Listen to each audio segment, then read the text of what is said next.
Hi, everyone. Hello. Hello. Hello. How is everyone today? How are my guests? I'm Doing doing good. great. Okay. We have, in order from left to right, we have the wonderful Minra, the amazing Haru, and the fantastic Saphira. Uh, Hi, all, Valen. all VTubers, all here to play a fun little game. Hi, Valen. Nice to have you. Uh, what are your three experience with TTRPGs? Let's I guess we'll start with Minra and go across to the right. Oh gosh, my experience. I played Pathfinder and D&D 5e like once, and that was like almost 10 years ago or whenever that was. And I barely I played them without knowing how to actually play, so I just kind of just like I just coasted along pretending I knew what I was doing. Hopefully this one will be a little easier for you, and maybe if maybe I can Hopefully. explain it a bit better too. Hopefully. I'm not the best with tabletop games, to be honest. So many rules. Yeah, that is fair. I try to keep it rules light, so hopefully it'll make it easier for you. Yeah. Haru, how about you? So I've already kind of mentioned this on your channel before, Yes, last actually time we last streamed. time. But for all those here, my experience is mostly D&D 5e. I played a little bit of 3.5, and I've also played Ryutama Mm-hmm. and uh Edge of the Empire, this Star Wars RPG. Yes. 3.5 is interesting. It's really more of a war game simulator than a D&D game, but that's like a whole Yeah. other conversation. Um, Safi, how about you? Like very, very little of D&D 5e, and that's it. That is fair. D&D is typically where people start. It's not where I typically suggest people start. I have my own issues with D&D outside of just player accessibility, but it's very complicated. I find the Yeah. Yeah. rule set to be bad for beginners typically. But that's not the game we're playing today. If you can look down at the Twitch thing, apparently, did you know that Savage Worlds has its own section on Twitch? I did not know this. Uh-huh. Huh. Uh, Interesting. this makes me wonder if anyone's actually going to drop by looking for Savage Worlds. That'll be pretty sweet, actually. I'd hope so. Yeah, I have no idea how many people look around for Savage Worlds games specifically, but I'm Mm-hmm. going to try it out. Uh, I mean, it is the appropriate category. I mean, just chatting would also probably work, but like, there's a specific category for it. I'm going to be a good vampire and be in the right category. Yeah. But yeah, we're playing Savage Worlds. It's a nice little system. I have all the I've sent you all the document, the rule book. Now, as you've noticed, the rule book is 161 pages. But most Uh, of that isn't necessary. In fact, there's a decent number of pages that are just advertisements for other Savage World books. Hmm. Like really? yeah. Like let's see, page 7 to page, let's see, 8, 9, 10, 11, 12, 13, 14, 15 are all advertisements for other books. Uh Huh. Savage Hey, you World, bought our book. Here, buy more. that's the thing. Savage Worlds is a very modular system. And so one of the things they do is make their own modules for it that have specific settings and worlds and like rule sets Hmm. for them. Um, the most important stuff is in character creation, which starts at page 16. Yeah. Yeah. Basically, this system runs off of several dice. It's not going to be like you're only using your d20 for everything until you do damage. Savage Worlds, it sort of depends on what, how much you've upgraded a skill. So like a default skill will be a d4, and then it goes up the various dice, going up by 2 every time. You don't typically use the d20. The d20 is for superhuman strength. But yeah, there's so basically all you have to do is follow, like, for the most part, you just have to follow the instructions from page 16 to page 17, and that will basically help you get through creating your character. Before we get into character creations, I do want to establish the world that we're like the general world and the general idea of the story. So your characters will be Halloween creatures who are working together to save Halloween from some enemy that is trying to destroy the concept of Halloween. Who would destroy Halloween? You'll have to find out.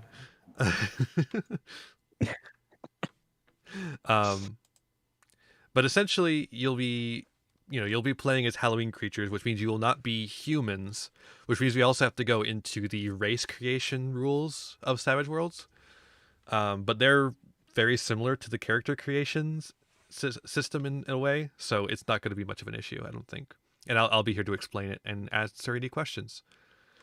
But yeah, so you will be like having to keep secret, because you don't want to arouse suspicion that you exist.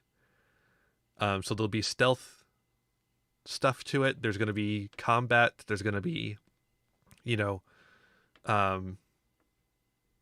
personality stuff. There's going to be character building moments, but it is only going to be a 2-shot. So, it's also going to be a little quick too. And it takes place in the modern day, which makes it even harder for you to stay secret.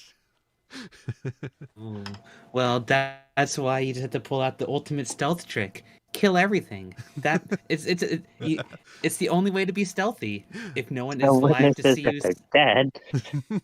Exactly. I will say this can't be alerted they're all dead. Yeah, exactly. I'm gonna say this is very heavily inspired by Nightmare Before Christmas. So kind of think that kind of thing. Not that it can't be violent. Obviously, I'm fine with that. But I am thinking that you are, while you are Halloween creatures, you are benevolent in a way. Maybe not like 100% good, but you are benevolent, if that makes any sense. So not Jack the Pumpkin King goes on a genocidal rampage. Yeah. More like a Greek god, where you mostly kind of do things that are good for the people, because you like having Halloween as a thing that exists. Because if Halloween stops existing, so do you. But that sort of thing. So yeah, what are we thinking about for characters? Gosh, good question. It is the question of the hour, or 2 hours potentially. What kind of classes are there available? So that's the interesting thing about Savage Worlds. Savage Worlds is a classless system. Essentially, you create you get your stats and you get your skills, irregardless of any classes. You can specialize how you please. There's also edges and hindrances, which will give you like little bonus things. But that's also something that everyone gets. Okay. But yeah, like I said, following the character creation thing is going to be the easiest way to do that. So if you just want to get into it, which is why I'm asking, what guy you think you want to be?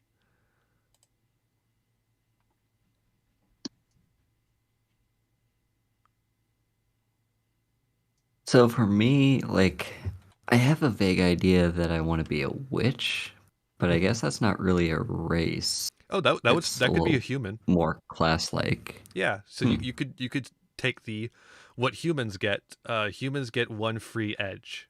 That's their Okay. that's basically their racial bonus, is that they get an edge. Hmm. Okay. Sounds like you'll be edgier than Shadow the Hedgehog then, because it'll be one more edgier. I'm sorry. No, it's fine. We like Sonic jokes here.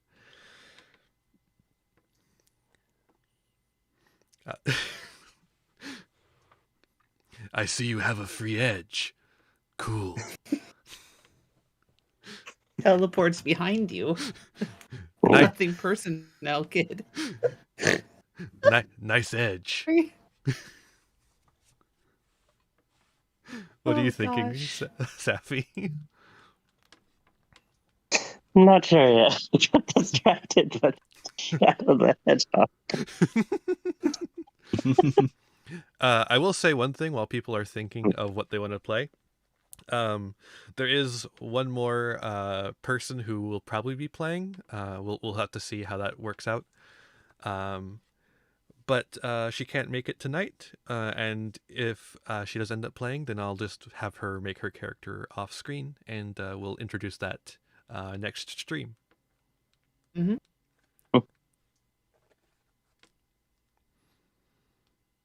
So, there we have it. Neat. But yeah. Are there character sheets for this, by the way? Yes, they're pretty easy to find online. Let me see if I can pull it up right now. I found an iPad like Savage World character sheet thingy that I'm gonna try out. Nice. So it's free too, and might as well try it. Oh, that's an ugly link, but that'll get you there. Ugliest link I ever did see. Oh, that's a very ugly link. Yeah, Yeah. Google loves to make ugly links. Uh-huh. I was Okay. hoping to copy the image. If I just copied the image, like let me do that. There we go. Uh-huh. It just brings me to buy the zip file. Yeah.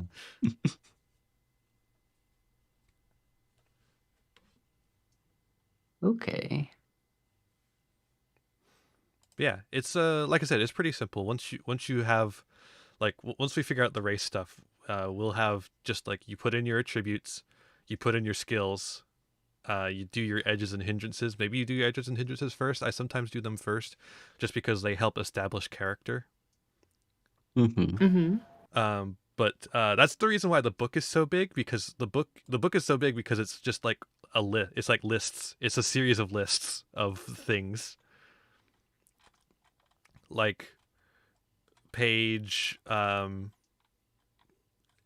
to 19 is like a list of optional archetypes you could go with. Like, oh, here's the attributes and skills and stuff you'd want to pick if you were making a mage character, you know. Then pages 20 to 21 are just like lists of races that they have pre-built. And then we have 22, which is the how to build a race page, the instructions for how to do that. And it's just like I see. there's like a list. Then there's like a list of skills, and that takes several pages. Then there's a list of hindrances, again, many pages. List of edges, more pages. Edges is a ton of pages because there's like combat edges, and there's just a variety of type of edges you could take. The thing about edges, though, is that some edges require you to have certain stats or to be at a certain rank. Rank being determined by just how many level ups you've had. So, like, if you're looking at the character sheet, you'll see that the edges and advances section rather has like 3 N's, 4 S's, 4 V's, 4 H's, and then 4 L's. Those are your ranks. Mhm. N stands for novice, and then it just goes on from there as you rank up. Each one of those represents 1 level up, and that's sort of how it goes. Hi, Morphe. Welcome. Morphe. Hello, Morphe. It is Morphe. How are you doing? Hope it was a good rap. A rap. Ooh. Heck yeah.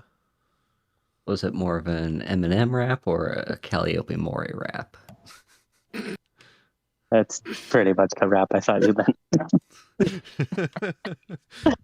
Venom, venom, venom. My favorite Eminem song. I just saw that movie last night. It was good.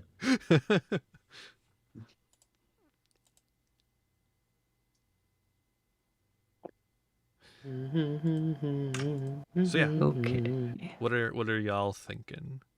I know Haru's already picked basically a human, Mm-hmm. but a witchy human.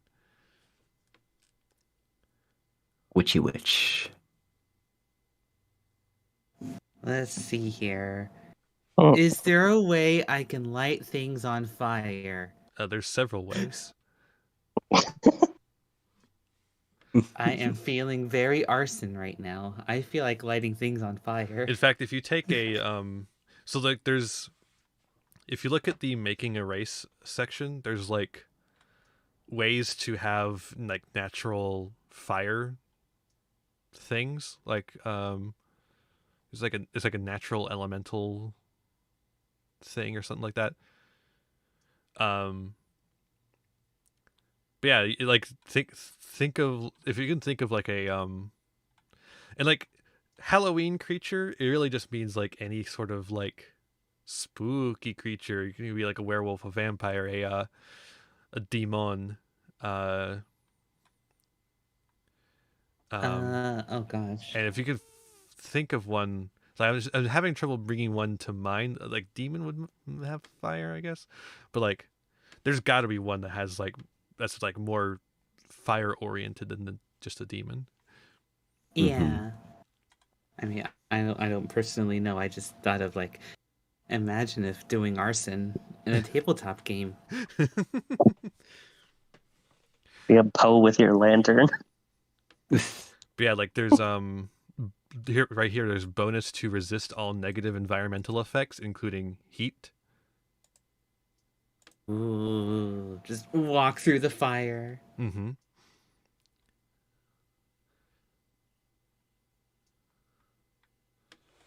But gosh, as an actual like race, I don't know.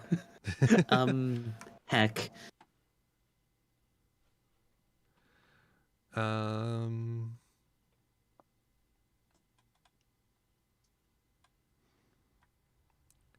I mean,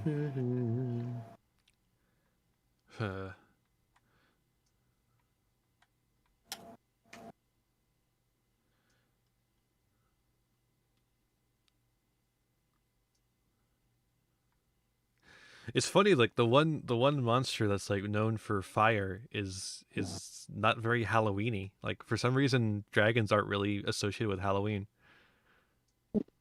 We Yeah. could make it associated with Halloween, like make it like I don't know,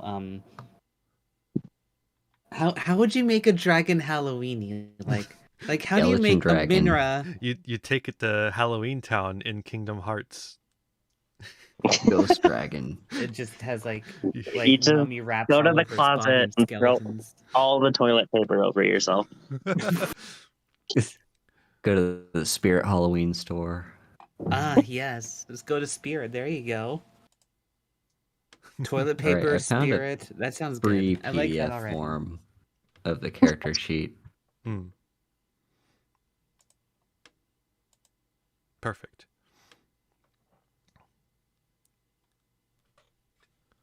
So, How you doing, Sarge, by the way? hello, Sarge. Dragons should be though. I agree. I would still say dragons would fall under the I mean we're not like, we're not like boo spooky, but we're kind of like we are monsters Mm-hmm. by that definition, and monsters are like oh no, monster, run away. But who would you run away from me? I mean, I'm Don't Minra. spoil anything. You hug me. I'm glad you're But- feeling better, Sarge. Yeah, I can't say anything about how I fit in Halloween yet. Not ready to reveal that yet. Does it include fire? Includes vampires and demons. Ooh. Oh, that would be a fun I'm race. just gonna put human in quotes because I'm human. But it's a very hard thing to be like, am I though? Am I really? Is Haru really a human? Find out now at 11. That is a classic Haru. I pull up the Halloween creature list for ideas, and the 13th one is dragon.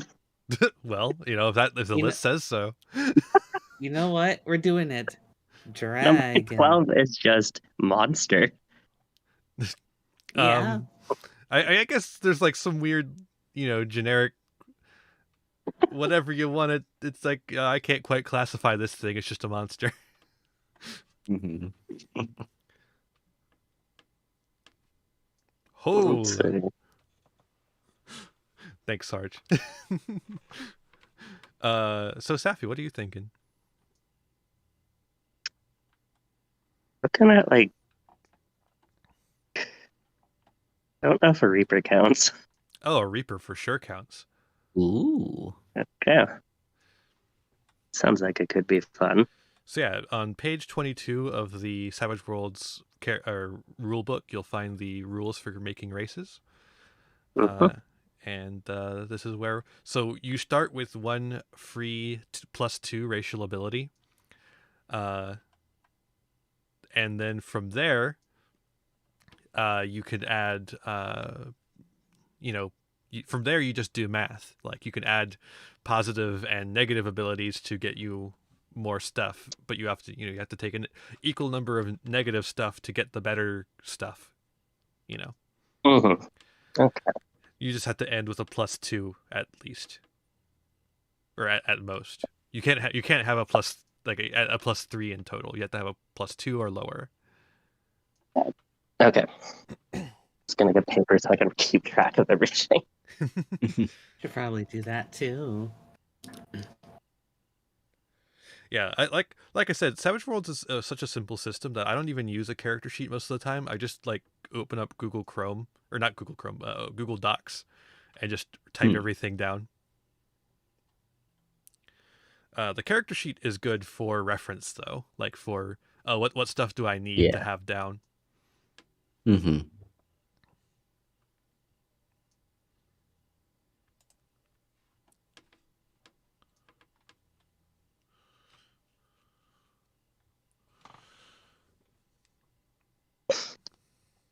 While All right. everyone's getting there.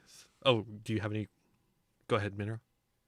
Oh, I'm sorry. I was talking to myself. Oh, I do okay. that a lot. No, it's fine. I do the same. But while everyone is getting their stuff together, I do want to remind everyone that this is currently the October Spooky Pride Tipathon for me. And any amount that you're able to contribute through tips with the tip link, which I'm going to use my bot to link !tip in chat. That is tip, TIP. Will show you the link for where to go to give me money so that I can buy a better computer. Have a good lurk, Morphe.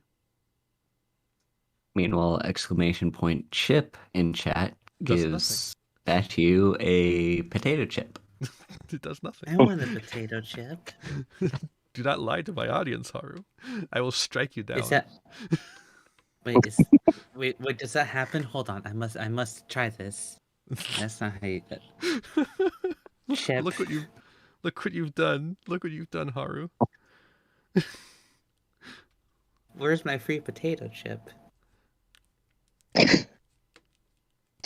My bag contains the one chip. The rest was air. It's a one chip challenge, but it's just a Yep. plain potato chip. Must be very good chips then. God damn it.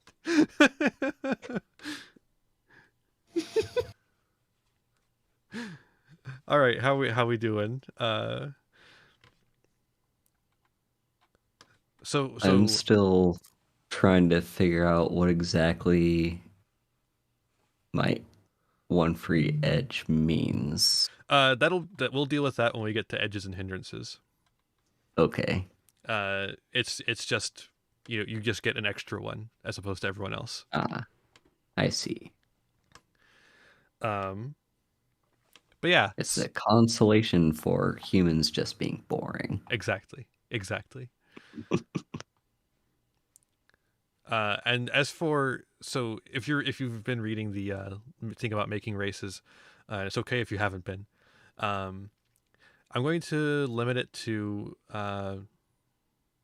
probably let's make it fun and I'll limit it to 4, so you can only take 4 racial edges.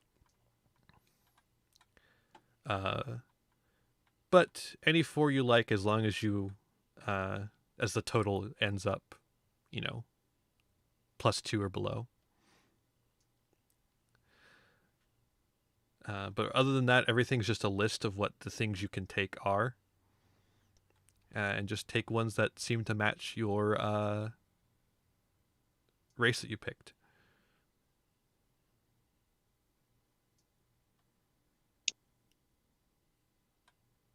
So I think I actually am just gonna go for dragon as my race because Yeah, I'm fine with this. I'm very not creative and I can't think of anything. So let's go for it. All right. So Would you like me to suggest things that I think might be good? Yes, please. I need help. Okay, so there's a few ones. I'm just going to list a few that I think will probably be good. So in +2 abilities, there's one called +2 armor. That seems pretty good. Ooh. There's also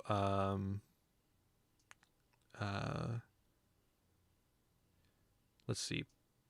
There's multiple. Oh, flight ability. There we go. Multiple. I mean, that would make sense. Yeah, multiple limbs, which would be like wings, I guess. Like additional stuff. In +1 abilities, +1 reach might be good. Natural weapons such as claws might be good. In the minus area, -4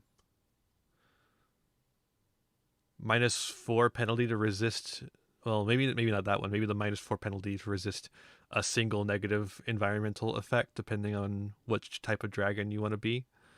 That might be good in the negative. That's in the -1 area. -1. Okay. You could take in the -2 abilities. You could take like an additional major hindrance. Oh, that would actually be good because there's one that's like there's a major hindrance that's like you look weird, basically, and if you're a big dragon, that makes sense. I mean, that kind of does, yeah. I dig that. To be honest, I straight up dig that. Yeah.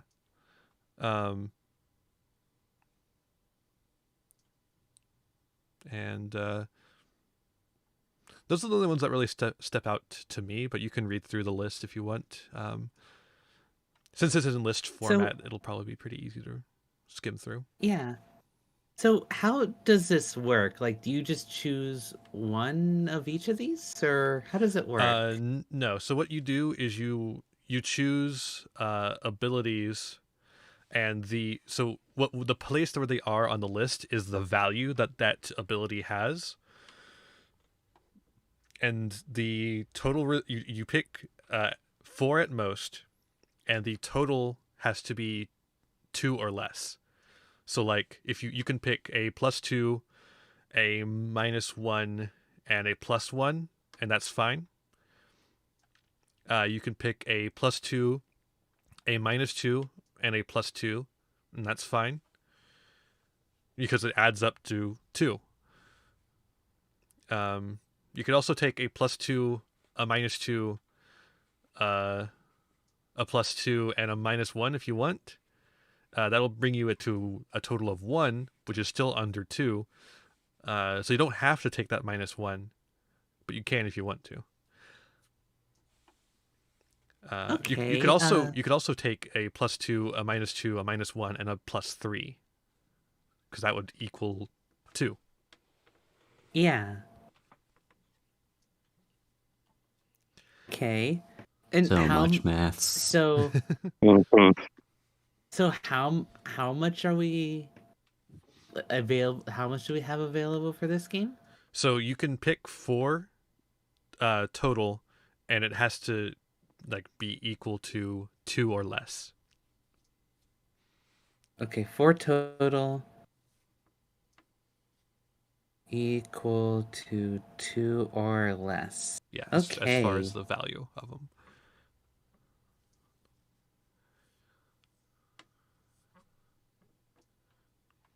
It actually feels similar to designing races in Stellaris. Yeah, it literally is like that, designing races in Stellaris. It's basically the same system. The difference is what you can pick from. Mhm.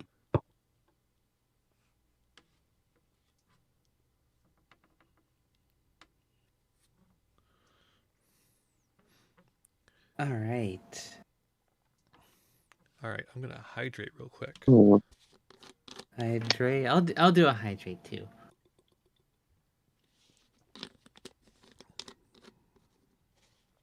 All right. So up to 4 It's why I like Stellaris' abilities. race creation system. It's really nice, Yeah. and I like this one too. It's just like simple. hmm Like all you got to do is do a little bit of math, and it's not Yu-Gi-Oh math. It's like simple math.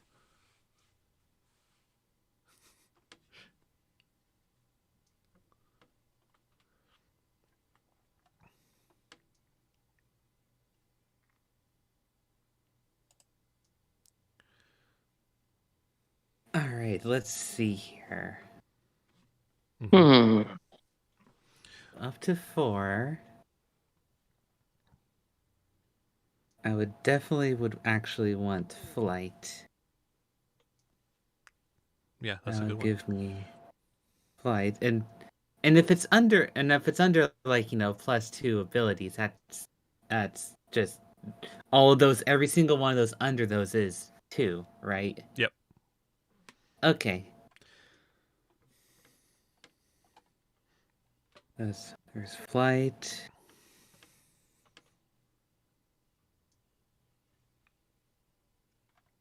Ba ba ba ba ba ba ba ba ba.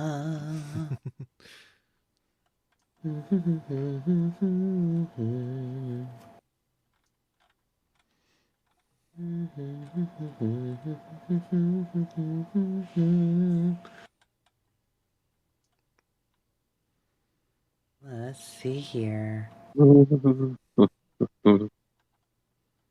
la la la la la la.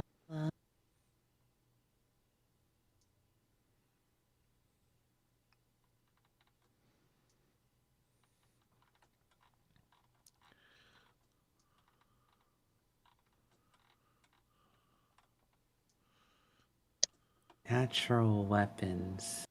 I'll have to think about that. Fair.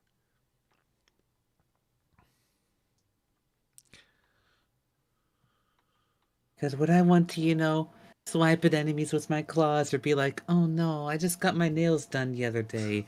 Here, I'm gonna stab him with my dagger instead. Hey, even if you are a monster, you gotta look fabulous sometimes. That's true. Hmm. I'm Do you need any assistance, Safi? just trying to think on the last minus. What minus are you needing? I need a 2. 2. All right.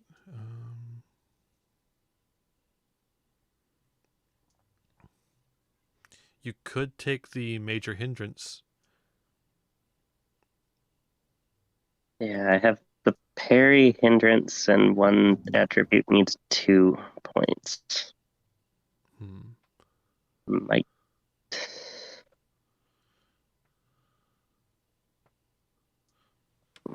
Probably just take the toughness. That's fair. You are a bunch of bones. Yep.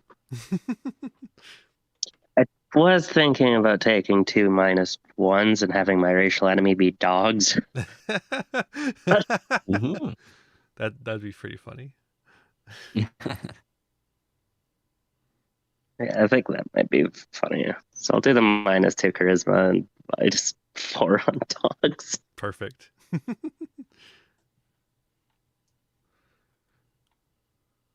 All right. Well, while you two, All right. I guess, while Minra finishes up, we'll keep moving lightly, very slowly. So actually, I do have a question. Oh, go ahead. So, major hindrance. What would define like hindrances and major hindrances? There's a whole list of them later on Oh in gosh. the book. There's the difference. The difference between major and minor is what the book defines as a major and a minor hindrance. Okay. And like I said, there's one major hindrance that I think really works for your character. Let me find it, or really works for a dragon rather, or for your race, you know. Yeah. And that would be. Where is it? Outsider. Outsider. Yep. Well, I guess that's a minor hindrance, but that doesn't really. We could just make it a major hindrance. That's okay. So instead of so in addition to the role playing effects, your hero's charisma. So like basically, it means people are going to be like, "What the hell?" when they see you. Yeah, there's some hindrances have major and minor versions. We're just gonna make a major version of this hindrance, which is what Okay. Sarge is saying. So your hero's charisma suffers a -2 modifier among all but his own people. We're gonna make that a -4 to make it a major hindrance. Okay. Okay. Here, I'm So gonna quickly. basically, that means that if you try and charm a regular human, it's not gonna go well because you're a big dragon. Hey, baby, you wanna join me in my castle? We're gonna grab some tea and stuff. I'm not gonna kidnap you and lock you in a tower. Trust me. Dude, trust me. Exactly. We don't hoard things, it's a myth. So All right, let's see here. Major hindrance, outside, and it's like, was it -4 charisma? yep. Oh, specifically with like other people like that aren't just your. So for this, your people will be other Halloween creatures. Yeah. Non-Halloween creatures. So major hindrance outsider -4 around -4 charisma. Charisma around non-Halloween creatures. All right, cool. Perfect. That gives me -2. So 2 + 2 is 4. -2 is 2. Now I need one more.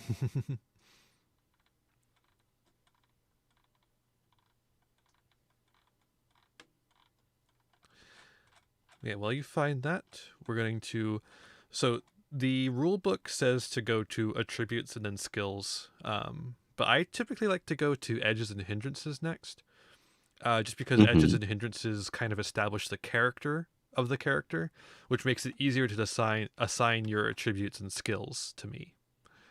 Fair enough. So if we want to do that, I suggest it.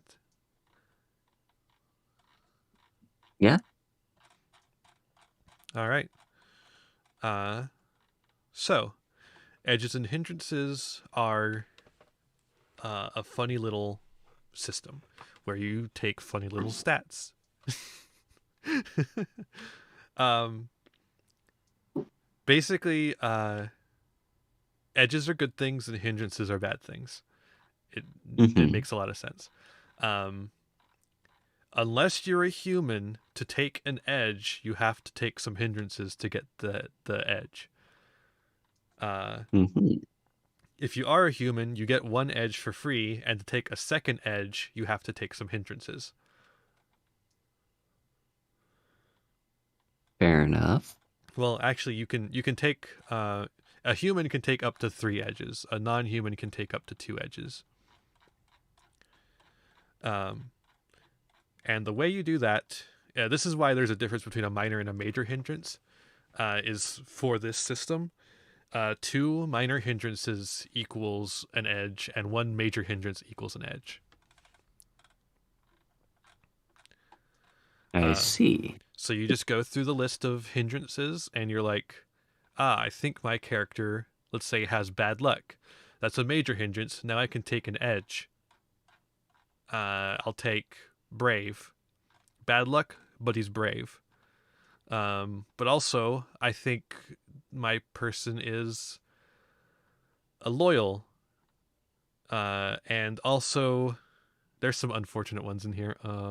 Quirk. I have a quirk. I constantly blow smoke out my nose. And now you can take another edge. So you take, let's see, alertness. So now you're more alert, you're brave, but you're the other 2 things I said. That's how it works. Yeah. Okay. You have bad luck, and you have you get it. Now Haru, you, like I said, since you're a human, you get to take an additional edge. Mm-hmm. Now, when you are taking edges, do keep in mind the requirements for each edge.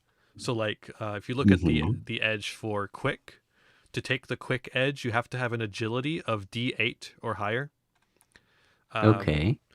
This is actually why I suggest doing the edges first, because then you can like go and make that the case. Mm-hmm. You go like, oh, I want to take quick, so I'm going to make sure my agility has a D8 plus, rather than going, okay, I filled out all my things and I have an agility of D6, but I want to be quick. Oh, now I have to go back and change all my stats to match that so I could take this thing. Makes sense. Also, just because, like I said, it helps you build a character. Mm-hmm. And like I said, a bunch of them are like, you have to be a novice. You have to have a certain level. You all are currently at novice level, so anything that says requirement novice, you can take that. If it says seasoned or veteran or legendary or anything like that, can't take that. Okay.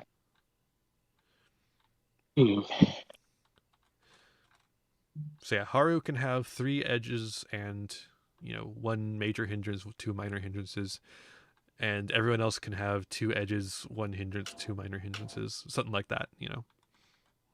Okay. So And if hindrances start on page 28, and edges are right after them. okay, so if for the hindrances, oh, where am I? There we are. So we have everyone gets, well, besides Haru, everyone gets 1 major hindrance, or Well, you can or is take, it- so you can actually choose to not take hindrances.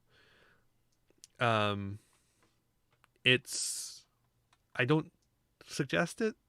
really makes it better to play if you take hindrances and edges. I mean, it would make sense because it would make the experience more fun. Yeah, it really does. Yeah. Unless you just really feel like walking around as Giga Chad that's perfect. Yeah, and like also every time when you take a hindrance, you get to take an edge too, which the edge makes you better at a certain thing. You know, it's Yeah. a nice little balance. Mhm. But also I should also mention the hindrance, the additional hindrance that you took as part of your racial class or racial stats does not count towards your total here. So Okay, so you can just so me ignore it for now. I'm sorry. Yeah, Okay. you could just ignore that one that you took for now, and go ahead Okay. and take some more.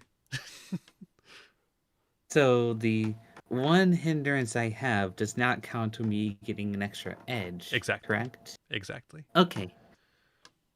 All right, cool. So I already have -4 charisma. I basically can't talk to anyone that's not, I have trouble talking with people. Cool. I already have that. That which I decided to just, you know what? Let's just go all in and find the get the level 1 the level 1 ability of -4 charisma. So I can't talk to anyone. I will say, it's really easy to get criticals early on. For like lower stats. The way this dice system works, when you like getting a critical means rolling the highest number on your die. So in the early game, Yeah. on lower stats, you have like a d6. That's a 1 in 6 chance of getting a critical. When you get a critical, the dice explodes, and what that means is that you roll the dice again, or roll the die again, and you take the what you rolled the second time and add it to what you rolled the first time. And if you get another critical, it explodes again. Oh my gosh. So at lower levels, sometimes stats can go really crazy with the criticals. It also means you're more likely to not succeed, just in general, but because you can never make it over a certain thing without going critical. So, what that means, if I already have -8 charisma, that means I'm slowly have a higher chance of saying something good. Now, I will say Ooh, I like the this. -4 that you have in charisma would happen after you roll. So you're going to have to get a lot of criticals to overcome it. Okay, so interesting. Not gonna lie, I'm actually really stoked to see how this plays out. This is gonna be so funny. Okay. Yeah, no, I love the Alright. exploding dice system. Sarge is correct. Words are difficult tonight. Yes. Oh, another thing is that as main characters, you get an additional d6 to your rolls. So, like, say you have a d4 in a skill, you still get a d6 added on to that as well. It doesn't add to the stat; it's just an additional die being rolled, and you take the higher of the two. And if that one explodes, it still explodes as many times as it can.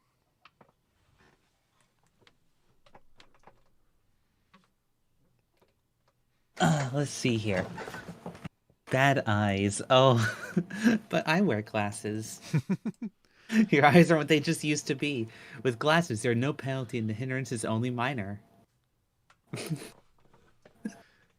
I think I like that already. Yeah, it's a minor hindrance as long as you actually have glasses. If you don't have, like, if there's no way to have glasses, it's a major hindrance.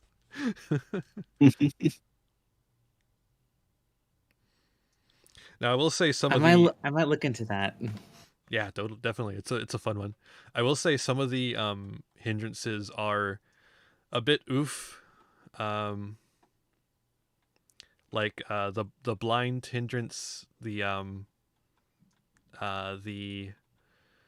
what is it? The lame hindrance is just it's made by, this system is made by people who live in a society that is not really accepting of people who are different, and as such, it has some language that I don't really approve of.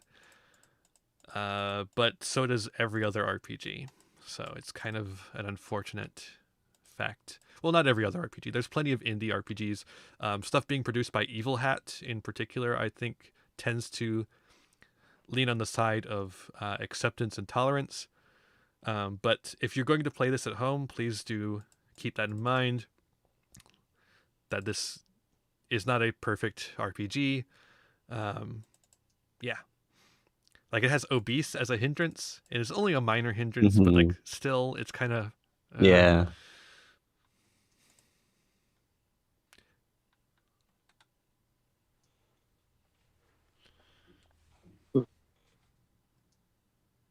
I love that parentheses and the bad eyes. Should they There lose their are a glasses? Generally, lot of 50%. edges. There are There's a lot, so yeah. many of them. Yeah. And like I said, a lot of them you can kind of ignore, especially ones later on in the list, because they're not for novices, but like some of them are, so you just kind of got to go through them.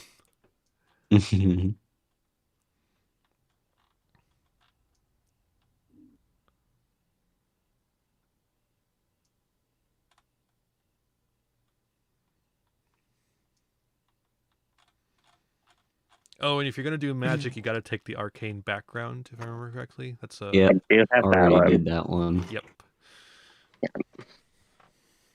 Uh Which means you're going to have a spirit of D8. huh. Or that's resistance, rather. Arcane background is fine. Never mind. Yeah. Arcane resistance is the spirit of D8.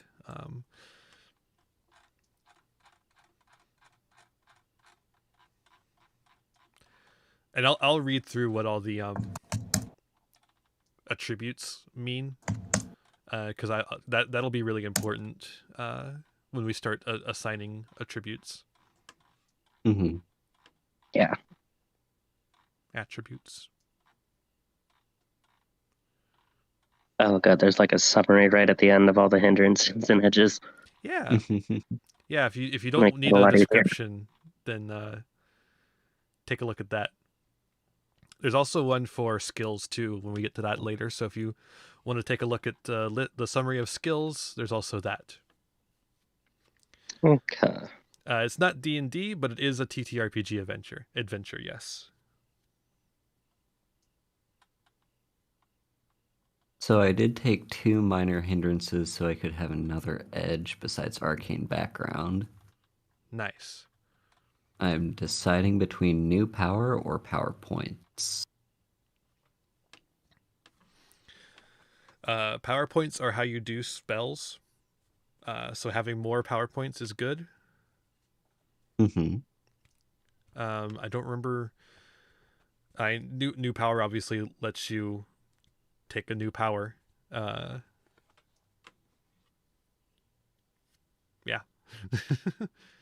And we can get into arcane stuff because that's in chapter 5. I'm actually going to take a look at that right now to help you kind of decide here. All right. Chapter 2.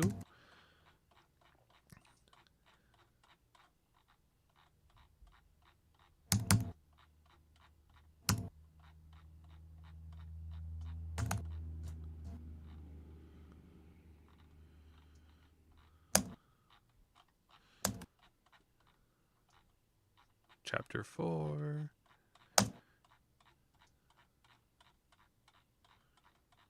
Oh man, look at all these rules I'm never going to read. Chapter 4 is full of stuff that just doesn't even matter to most people. All right, arcane stuff.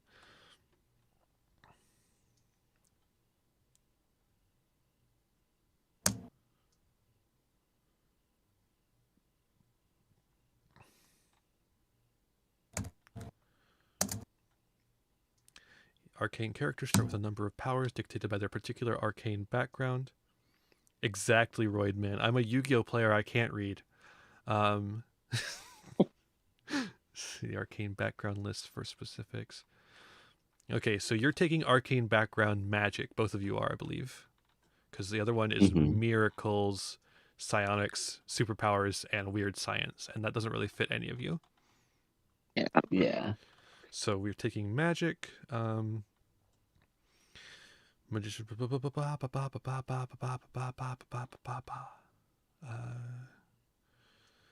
Wizards are often quite weak early on in their careers, but are forces to be reckoned with as they become more powerful sorcerers.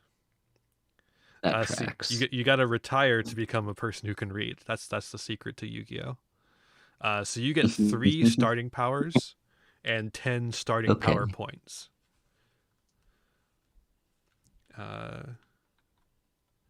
Also, you get. So this is just something you get for taking the arcane background magic.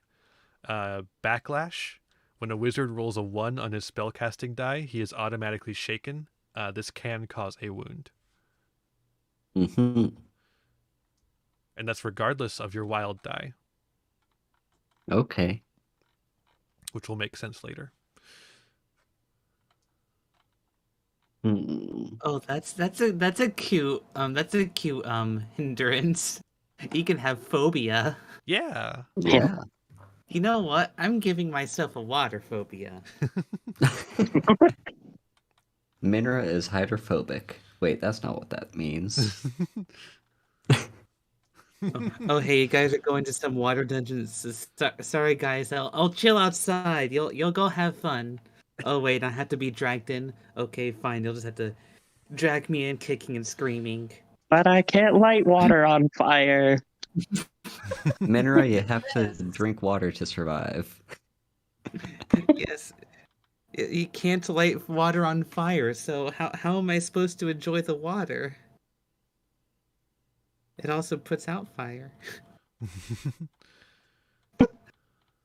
Okay, you know, let's do this. So you said every 2 minor hindrances you gain An edge. an An edge. edge. Yeah. Let's see here.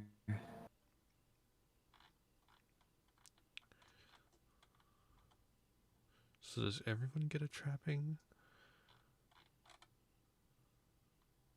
Do I want to make this a minor or a major a minor or a major hindrance? Could do either. So how many so if you do a major hindrance, you get 1 edge? Correct. Or does okay. You know what? Heck, let's do it. Let's make that a major hindrance. Why the heck not? Alright, I decided on power points for my second edge. Okay. I think if I took new power, it would give me more flexibility, but power points means I can cast spells more times. Yep. And you'll get 3 spells, so that's pretty good. Mm-hmm. And there's a list of spells which starts, or list of powers is what they call it, because it's not just spells, it's like for all things, at 109. That's page 109. Alright. Also, I'm going to dip out here now so they can take my temperature. I'll be back in maybe 5 minutes or so. All right. Okie dokie. Okay. Have fun. All right. How's everyone else doing? Good. I'm think just I'm reading doing- through trappings. Yeah, I was looking at that. I think everyone just chooses a trapping.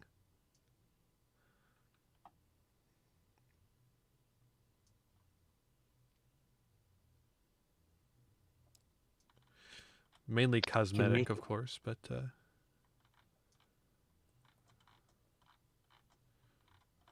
I found a hindrance where you can make your Necromancer character. makes sense.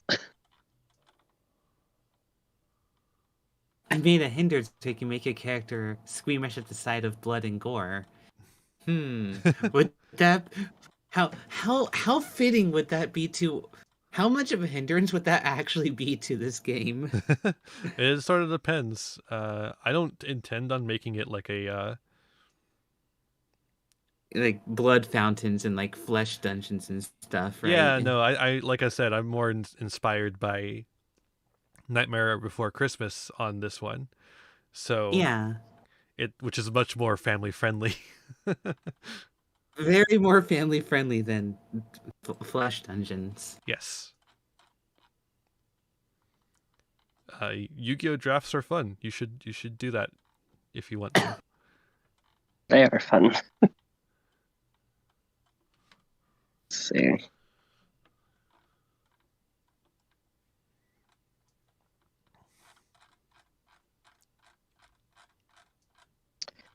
Oh, there's a lot of powers. There are. I will say, I think it's separated by when, like, not novice or all that stuff. I think. Yeah, they seem kind of all over. That's a shame. Uh, I thought they were, because nope. Well, yeah, no, they just keep going. They're just organized by alphabetical order.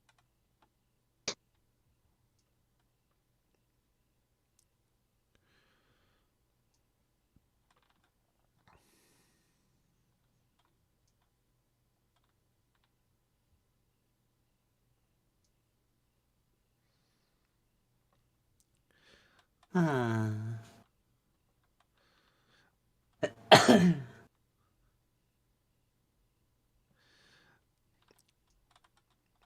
I think Yu-Gi-Oh! Draft Leagues is like, I mean, I think any card game is going to have draft leagues. Pretty much.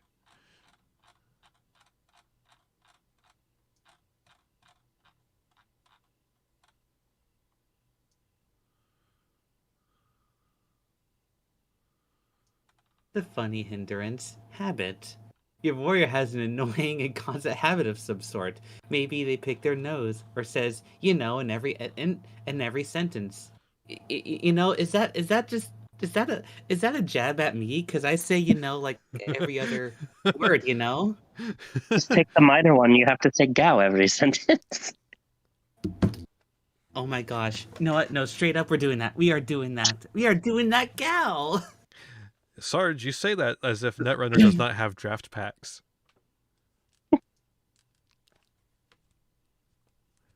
See here. Habit. Gal. has to has to has a habit to say gal after every other sentence. Do you have a license to Gao? Gal. Oh, let's see here. That just gives me it just gives me -1 charisma. That's perfectly chill. For you, yeah. Although this is -1 charisma in general instead of just with humans. All right. That is fair, Sarge. People do need to talk about Netrunner, the living card game. Here it's Netrunner should sponsor me. one. Okay, I get 2 edges. Now, at least right now. The living card game that is dead. Yes, thank you, Sarge.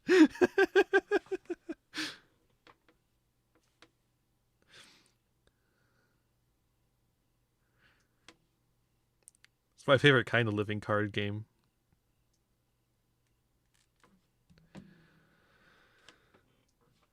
Oh my gosh, that'd be a very hilarious edge for me to do. I can't talk to people I can't talk to anyone that's non-Halloween creatures. I can't see good, and I say gal every other sentence, but with very attractive, I can look like my characters will be literally Comey from Comey Can't Communicate. Literally. Can't talk but is drop dead gorgeous. Hell yeah. I will consider that.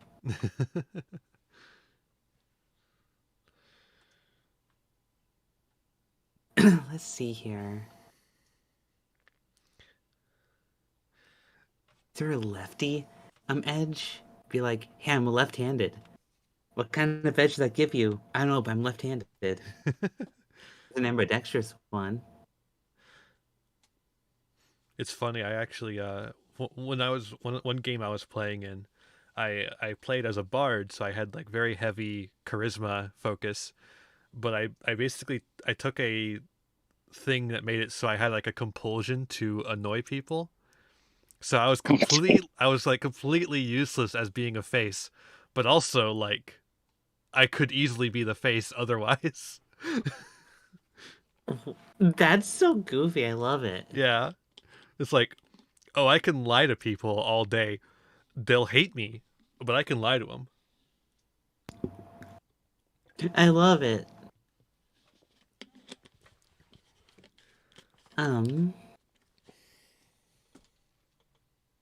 It looks good there.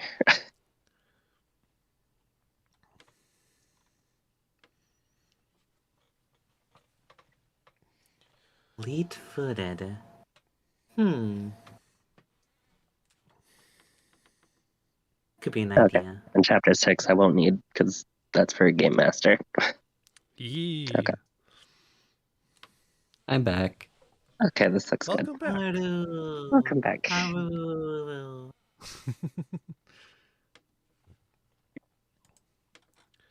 Okay. It's still funny to me that the first like 15 pages are basically worthless.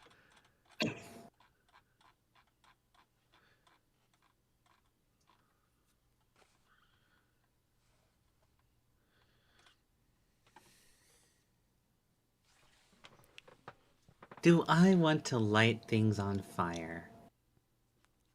'Tis the question. That is the question. Because if so, I'd have to take arcane background. Yes, you would. So with arcane background, would that take up one of the edges that gets created from the hindrances? Correct. Okay. And it's mandatory if you're going magical stuff. So Yep. And it's not just that's like interesting. using magic either. Let's see, what would be best for you? Potentially superpowers, I guess would closest match. Yeah. So basically, since it's natural for you, it would be arcane background superpowers. So it will work slightly different. Arcane background superpowers.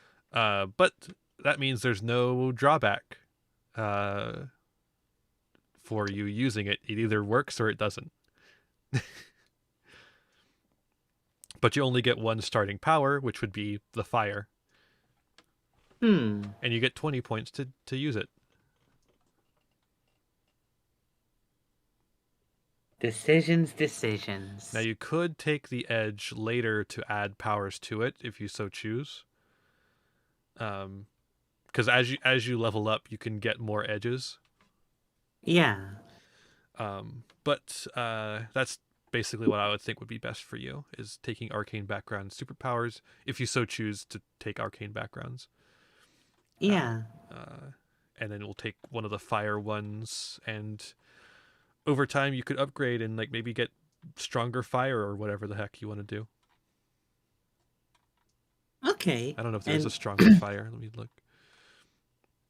I guess it would there be elemental manipulation and elemental manipulation fire. Okay. And I don't suppose I'd have an option to like learn different types of magic stuff later, right?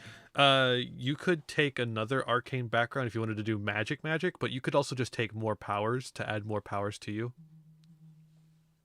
If you wanted to keep them natural. I think I'm a little confused. So basically what I'm saying is, if you there's like other arcane edges later. So our arcane background is one edge, and then later on in the book there are arcane edges that you have to take arcane background to be able to take. And you'll be taking arcane background superpowers, which is the specialization that you'll have. Okay. And you could take more powers by taking the arcane background power, like new power, edge, and it would work on under your same system. But if you wanted to learn magic, like just regular magic, like what Haru has, you would have to take arcane background magic as a separate edge.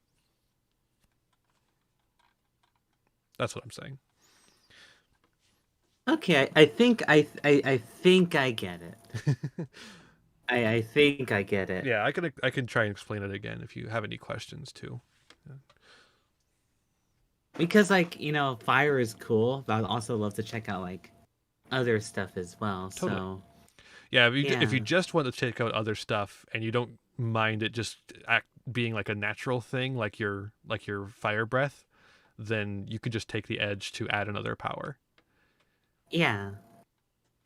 And I mean, a fire breath, I mean, that would make sense for it to be relatively natural for me. So yeah, there's actually a few different ways we could do this. I'm seeing. So there's let's see, you can't take blast because that requires you to be seasoned, and you're not quite seasoned yet. But you could take bolt. You could do a fire bolt.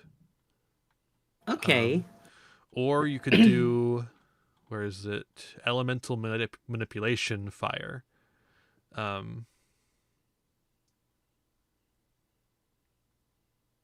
See here. I guess elemental manipulation is more like avatar stuff than just creating it. So yeah, and then you'd have to actually like be able to. You'd have to like somehow create the fire before you can. Well, no, you can, like, it specifically manipulate it, says or- the caster can snap his fingers to create a small flame. Although Oh. that's only a small flame about the size of a hot match, and then with existing fire, he can urge it to spread. Blah blah blah blah blah. So I think what you're looking for would probably be more bolt, Yeah. which is one missile, and we'll do the fire trapping. It does 2d6 damage. Oh, and you can do more. You could do additional bolts up to 3 by spending a like amount of power points, which you have 20 power points by using the superpower one. So that's actually pretty good for you. You could do like 3 in a row. You know what? I think you've convinced me on the idea of the superpower the thingy. Yeah, and I think it makes more sense because this is like a natural thing for you rather than using magic. And the magic thing has like Haru's magic and Safi's magic have like a downside where if they roll a 1, they get fucked up, basically. The caster may also there you can also spend 2 power points to make your bolt stronger. Ooh. But if you do that, you may not cast multiples. So it's like, do you want to do a big one or you don't want to do 3? That's sort of a trade-off you could do. Big or 3? I like the idea of big, but at the same time, the multiple small ones. Yeah, I will say the big one is only 1.5 the size of a regular one. I'll just go for 3. I'll go for 3. You could choose in the moment. They're both just part of the bolt. Oh. It doesn't say how much. Oh no, it's 1 per missile. There we go. So wait, it costs 1 power point to do a bolt, and then you can cast 3 for 3 power points, and do. All right, have fun, or have a nice night, Sarge. That's just so Night weird. night. Okay, so you can so you could either do 3 power points and cast 3 bolts, each doing 2d6, or you can spend 2 power points and do a 3d6 bolt. Or if you just want to spend 2 power points, you could just spend 2 power points and cast 2 bolts, each 2d6, and do more damage than the big one. That's stupid. I would just spend like literally the 2 or the 3 just to get like the 2d6 each small one. Well, that's the same. That's the thing, though. Is like 2 bolts cost the same amount as 1 big bolt, and it does more Huh. damage. That doesn't make any sense. I have no idea. That's so weird. Anyways, yeah, bolt is what you're gonna want, I think. Okay, so let's currently write this down. So where is this superpower thingy in the book? All right. So the thing about superpowers is at page 104. It's just a little thing. Honestly, none of it's really that important, except for the fact that you get 20 power points and you hit 1 power. Okay, The important Yeah, 20 bit is the bolt, which you'll find on page 110. 20 power. So let's see here. I get 1 power and 20 power points, and then the actual thing itself was being firebolt on 110, right? Yep. I will say 110. the Google Doc, if you're looking at this on in Google Drive, it's like it says it's page 111 for some Mhm. reason. But it's page. Oh, it's because the it's because of the cover. The cover doesn't count as a Yep. page, but it counts as a page to Google. yeah, it's the first page of a PDF. Yes, Let's see here. but it is annoying when I'm trying to tell people what page number things are on. Honestly, Yeah. it gets worse when you have like, it's like scanned textbooks people Yeah. have done, and Oh it's like- yeah. and it's like the scanned textbook has like 3 or 5 pages of just absolute bull from the random person they just plug in their SoundCloud or whatever, and then it gets confusing and it's like, all right class, go to page 300 for your textbook. In reality on the PDF it's like 320. It's like, oh.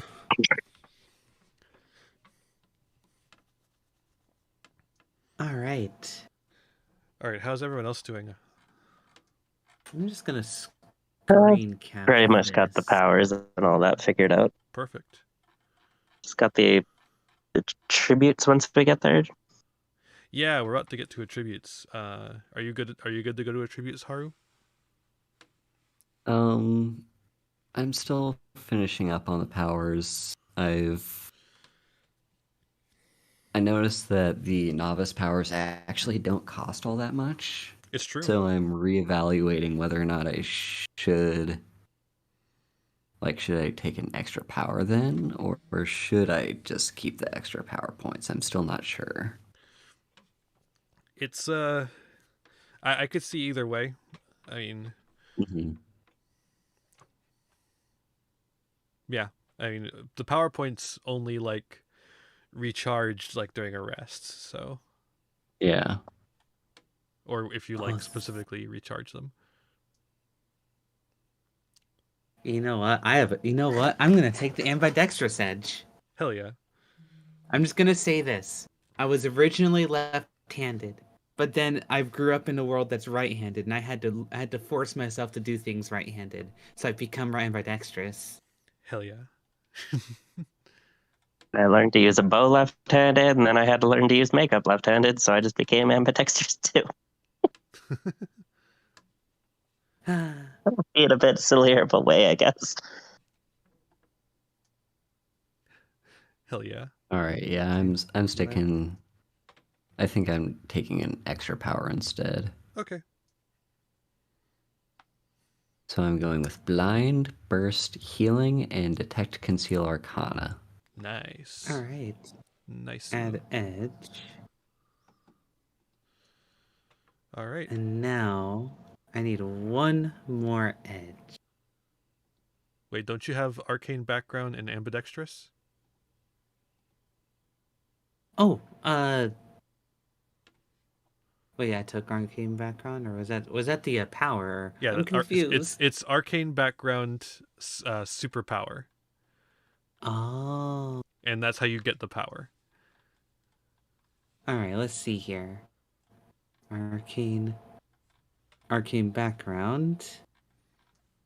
Super.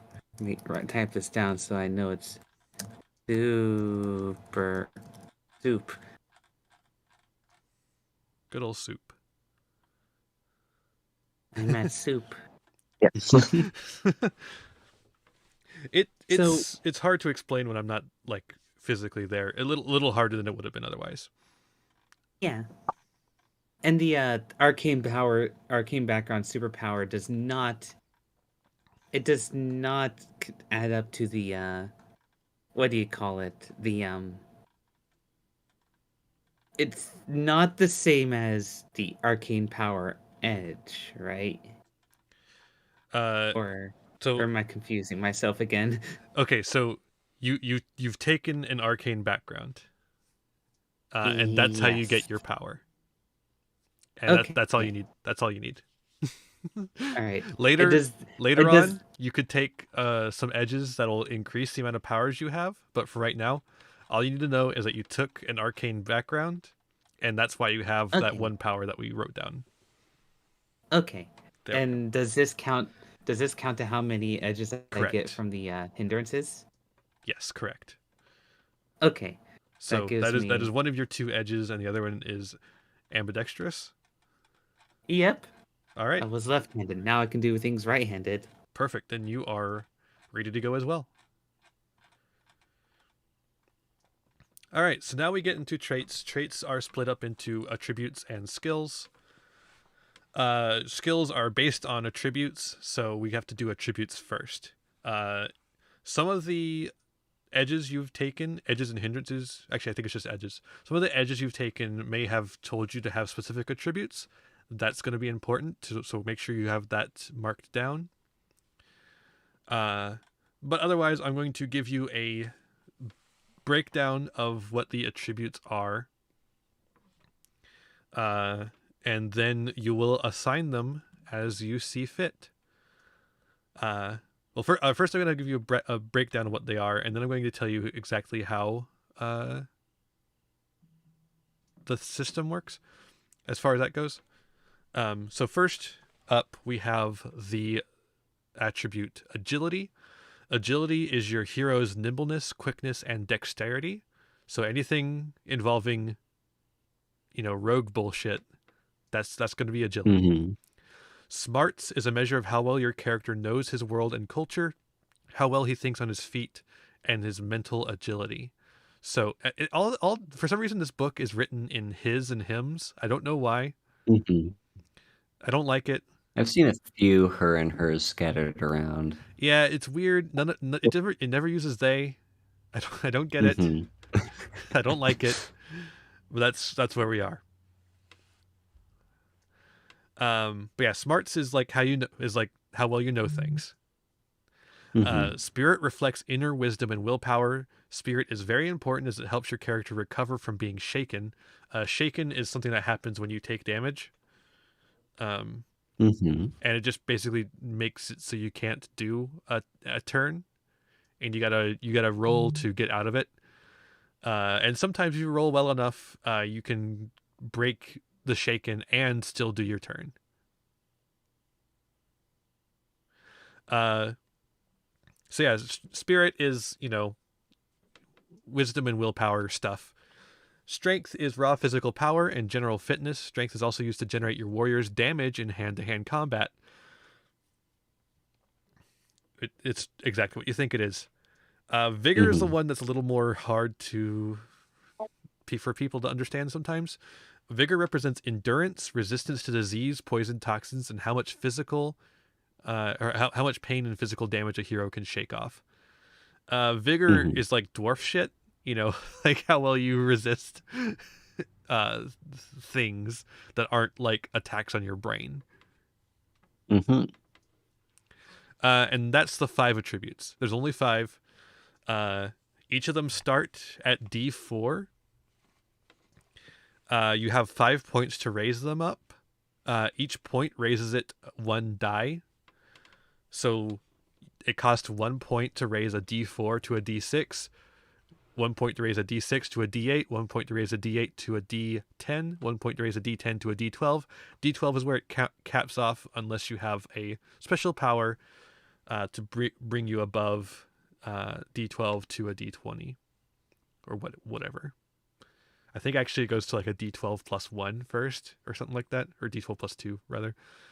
Something like that. I don't remember exactly. Anyways, it doesn't really matter because I don't think any of you took anything like that. Nope. So basically, you have all your stats to D4, and then you can take your 5 points and distribute them as you please. You could put them all into different ones. You could put them all into one. Do as you will. I wouldn't suggest putting them all into one, though, because your skills are dependent upon them in a way that will become obvious soon. Basically, if the associated attribute of a skill is at a D4, it's going to cost a lot to bring that skill up above a D4.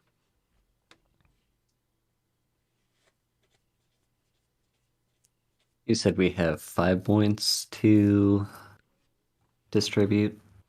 Correct. Oh, Rar Nix, thank you for the follow. Why is the audio not going? I love how my audio seems to always fuck up. Oh, hello, Rarnix. Rarnix. Hi. Rar. So Let's test. I get 5 points to throw in here. Draw your last There we go. pathetic card so I can end this, Yugi. Thank you for the follow. We're just doing some TTRPG character creation.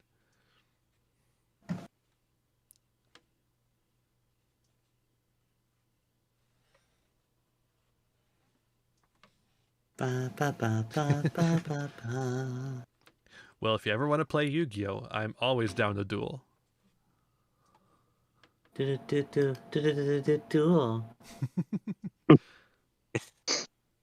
Wanna be the wrong anime. Yeah, the Yu-Gi-Oh theme doesn't really have any lyrics except for your move.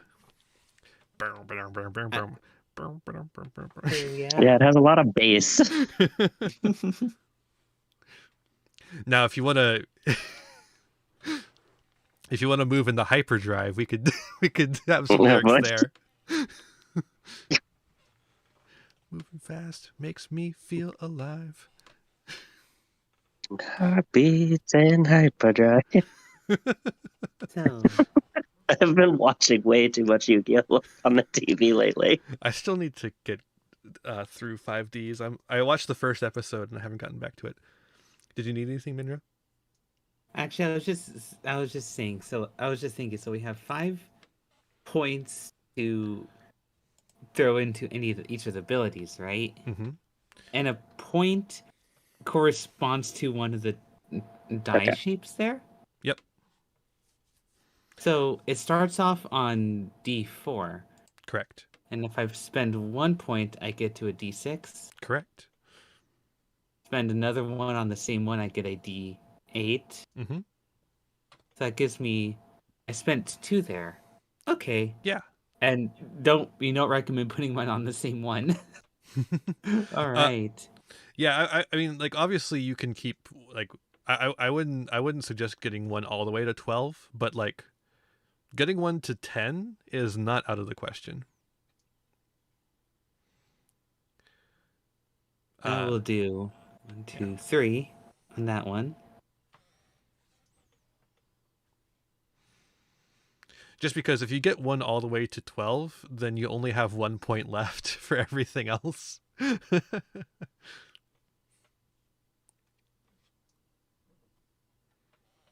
And Did it start at a D6? What now? Did we start at a D6 or D4 Four. with our points? D4. D4. Yep. Okay. Yeah, D4 is like the default untrained level. If I remember correctly, D6 is kind of like average. D8 is good. D10 is like pretty good, and D12 is like peak condition. Mhm. Okay. How is How what is should you- spirit? Spirit Yeah. is inner wisdom and willpower. It helps you recover from being shaken and helps you defend against like magic thing. It also helps you use magic, if I remember correctly. But mostly I think helps you that might be defend against useful for magic. me. Yeah, and it has like associated. So if you need some help deciding what to pick, if you go down to what page is it at? The quick reference guide, it'll have a list of all the skills. It's page 44 in the book. It has a list of all the skills and each of their associated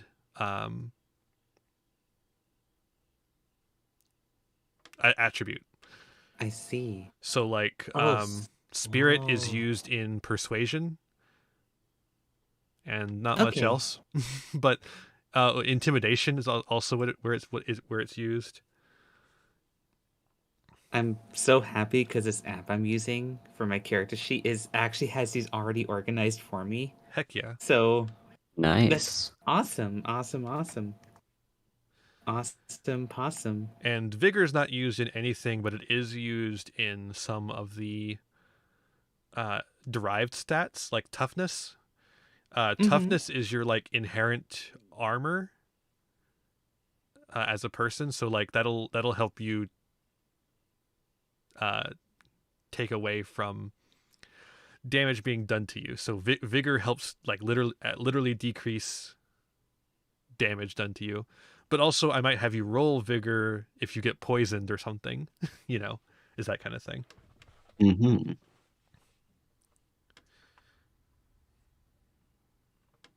Great.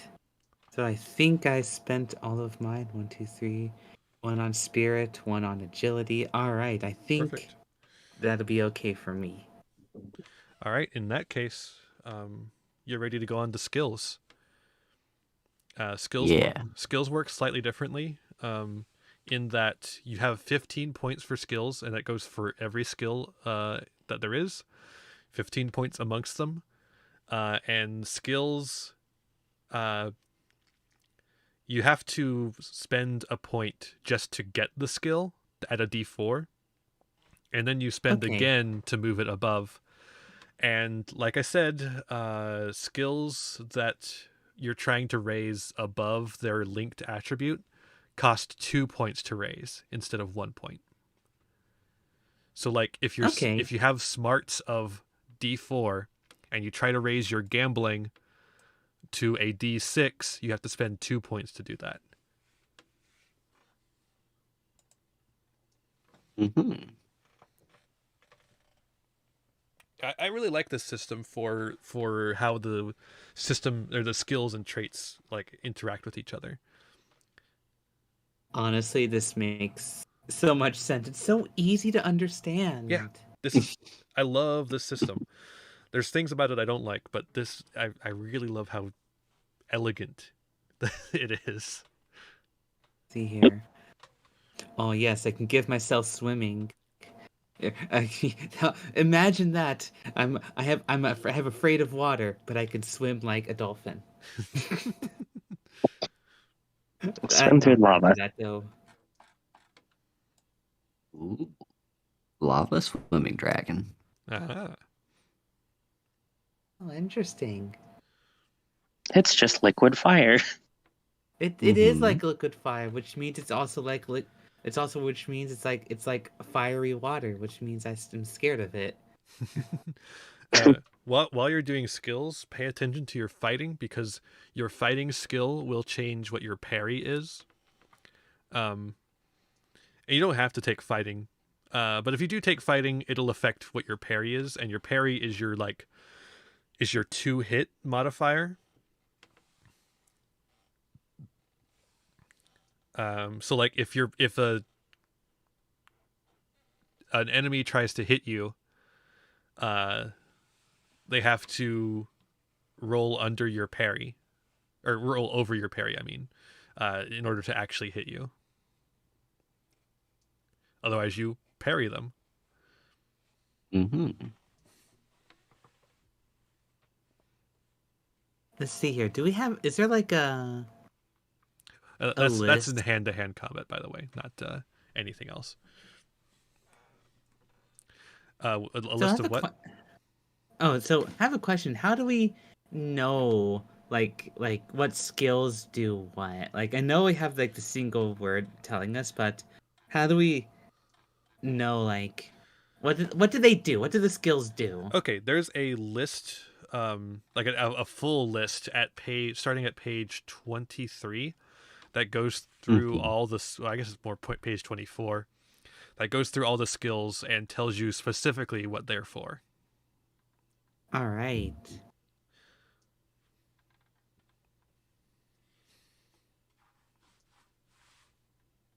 All right, awesome. Let's take a look.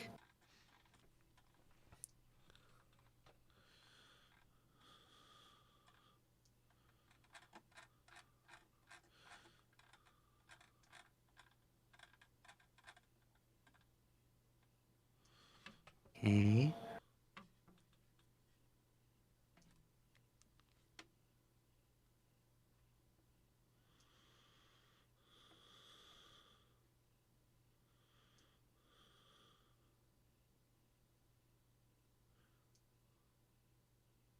Okay.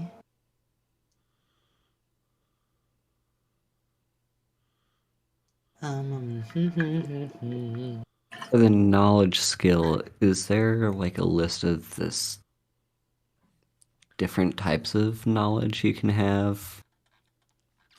Because this is saying there's like occult, science, history, archaeology, or like all the ones there, all the options.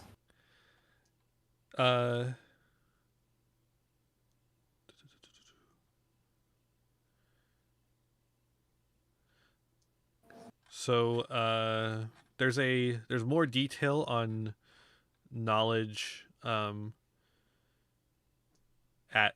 page 23. But essentially, Okay. the knowledge is sort of whatever you want it to be for your character. Hmm. So, like, one of the examples they give is a dwarf with knowledge stonework. It's like they're not going to break it down so specifically to like in like writing to tell you like, yes, you can take knowledge stonework, you know. Yeah. Like here Okay. ones they have like knowledge dread mountain. So this person has knowledge specifically in this one specific mountain range, you know. Like it's basically up to you, and Okay. me. We decide on it together, sort of.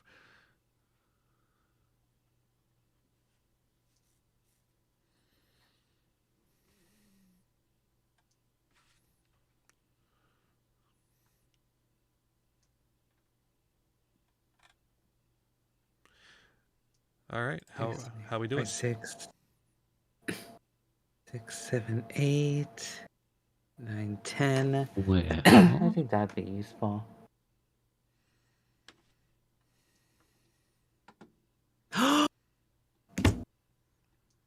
I have an idea. I have an idea. 1, 2, 3, 4, 5, 6, 7, 8. I'll throw 2 in intimidation. Intimidate everyone with my gals. All right, you asked for it. Gal! Gal, gal, gal, gal, gal! And they're like, oh no, please stop with the gals. I've heard enough gals. Gal, You gal, gal. intimidate everyone every other sentence. Oh my gosh. No, Minra, please stop. I can't take anymore. I'll give you what you want. You know what? I'm gonna roll with this. Why not? Hell I yeah. intimidate my enemies with gals. Hell yeah. Mm-hmm. Let's see, 1, 2, 3, 4, 5, 6, 7, 8, 9, 10, 11. Let's see. Persuasion. Well, you wanna give me your money, gal? I would like to have all of your money. Gal. And I should probably put some in here.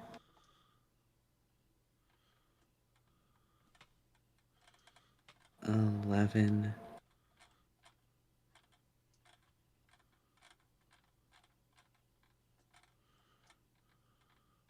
10.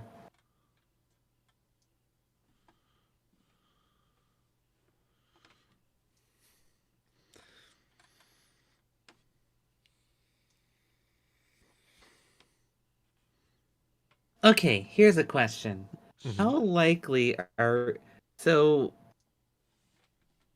how likely are we going to be doing things like, repairing stuff or lock picking or sneaking around and maybe doing like the survival skill? How likely are we going to be doing these? There will be definitely some stealth like stuff, so lockpicking and stuff like that would be good. Survival sort of depends on where the story takes us. Yeah. But it is sort of a more of a modern world, so although you'll have trouble in a city though, so Yeah. And like a smaller town maybe, but I mean okay. But I'm picturing currently that the Halloween creatures sort of exist on another plane of existence, much like in that movie. Right. So we could end up pretty much anywhere, depending on where the story takes us. All right. So it's a good idea to have at least maybe some, but not to focus too much on it because it's modern. Mm-hmm. We're not like roughing it out in the middle of like the desert and having to figure out how to make shelter with sand and cactus. Exactly. Yeah. Okay. And like obviously only some of you would need this too, so like exactly. Yeah. I think I'll skip out on survival then because that's totally fair. Yeah. And any of you who are done with skills can go ahead and start doing gear. Gear is really simple. You get $500 to start with, and then you just spend. You just go to the gear chapter, which I'm looking for right now. It is chapter 2. It is page 48, and you go through there and you spend. Any money you don't spend, you get to keep. It's the equivalent of $500. We'll just say it's in some sort of Halloween currency that we'll come up with a name for. Halloweenies. Not that. It's in candy. Candy corn. Oh my god, that's perfect. Oh my gosh. It's so goofy. I love it. Because no one wants to eat it. Nope. Nope, not at all. I'll never forget my first time eating candy corn. It was at a radio station. It's like, all right, baby Minwa, do you want candy corn? I want candy corn. I put it in my mouth and I'm like, ew, and then I end up spitting it into the trash can immediately. Like, what was this? It's not Why chocolate. would you it's feed someone this? It is. It tasted like candle wax. It really does. It is edible wax. I do not understand it. I've been scared to eat it ever since. It's like the wax lips, except Yeah. made Don't into get corn. those. Is that supposed to be like candy or I think it's a or novelty. like a Halloween thing? I'm so confused. Like, are you trying to cosplay like Monsters Inc. being thrown into like the sucker chair?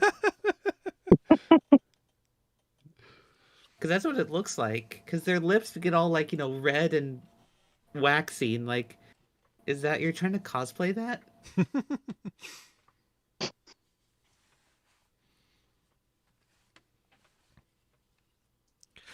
I just noticed that Let's the see. katana cost $1,000 for some reason in the book.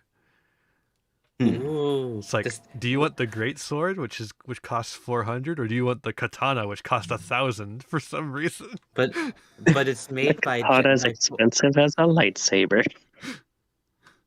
folded Nippon steel will go through uh, uh, Westerners aluminum foil like butter. Aluminum foil. It is literally the same cost as a laser sword. Okay. I think that's my skills done. I mean, if it's like KOTOR, then like a basic like dagger will parry a lightsaber. Okay, where's the equipment stuff? That's page 44, I think is what it said.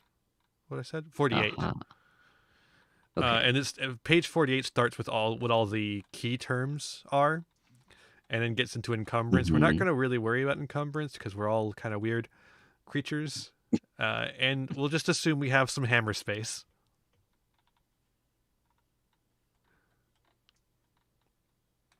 All right. I could have a shotgun. All right. I think I got my skills taken care of. Hell yeah! Then you can One head shooting. No, on down you're- to the gear. Yeah. Your typical witch that just wields a shotgun. Hell yeah! Hey, there is a game called Shotgun Witch. It's on Steam. You're a witch who uses a shotgun. One of my favorite Perfect. weapons that they have available is the bang stick. It's a shotgun shell on a stick. I love yeah. it. Oh, that kidding sounds horribly safe. You hit people with it and it explodes, and then you reload it and then you do it again. I love it. It's as goofy as TF2, Ullapool Caber. You're just walking around with a stick grenade, smacking people with it. Yeah, the katana is such a weird one. It's steeped a little bit in some Orientalism, that's for sure. Mm-hmm. Like I said, this is not a very this book is not like 100% where I'd want it to be Yeah. as far as a modern RPG, but Mm-hmm. I don't know. It is 10 years old, but like still, we knew better back then, Mm-hmm. or at least we should have. See here. One shooting. How beneficial would appropriate. shooting be to me? Because if I shoot, fire out of my like fire bolts out of my mouth, would that be beneficial or not really? I don't know. Sort of depends on how you want to play it. If you want things that are like probably more what you're looking for, there's armor down below after that. There's ranged weapons as well. And then we get, if we go past all this machine mounted and special weapons, then you get into mundane items, which will be like things that might be more useful. But yeah, feel free to have weapons too. I don't mind. Throwing Let's see axes. here. I feel like I should do that. 1, 2, 3, 4, Just 5, like 6, the 8, 9. idea of all these weapons and just like I'm just a witch. I do spells. I have no use for this. What is this term? Bayonet. I could carry brass knuckles though. That'd be there dope. you go. Electrify the brass knuckles. Zap. I mean, in the game Magicka, nothing's stopping the wizards there from carrying, like guns and being wearing space marine armor, power armor. Yeah. I like that a motorcycle helmet costs less than a metal pot. I mean, It also provides more defense than a motorcycle helmet. Well, sometimes. All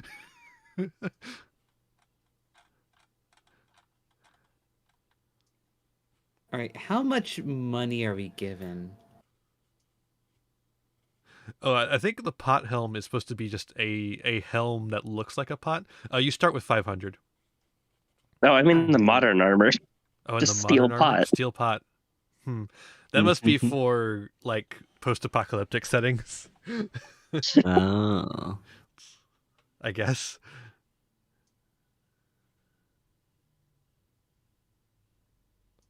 Of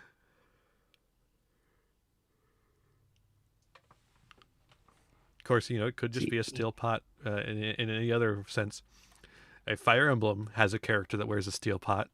Which one was that one? Is that Fates? Or is that Echoes, Shadows of Valentia? That's Fates. I know it's Donal. Yeah, Fates sounds right. Yeah. What world is this where laptops are more expensive than desktops? That laptops are more expensive than desktops? In the that's mundane item section, yeah. I mean, that's actually how it is today. Laptops are actually more expensive than laptops because of the R&D Are need they, to go into though? it. Actually, yeah. Huh. Like, I'll give Just you a great example.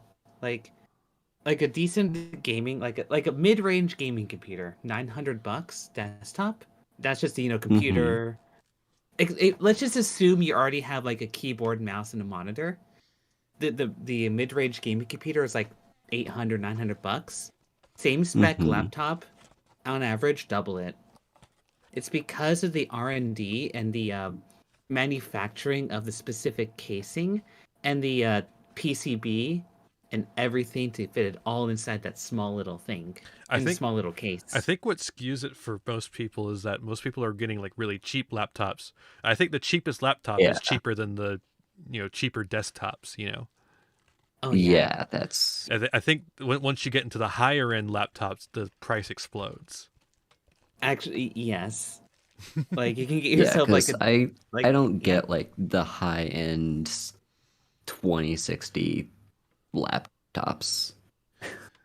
When I buy a laptop, I want it to load up with Windows 7, and then I have to upgrade it. But yeah, pretty much. Yeah, like cheapo laptops. You can get those ones are like thin, like paper thin plastic. You can stick a toothpick through. They bend as much as like as silly putty and run awful. And then there's Chromebooks, which are they're there. I like mine actually. It's good for what I use it for, but like if I tried to use it for you just literally can't use it for anything else. Yeah. It is physically incapable unless you root it.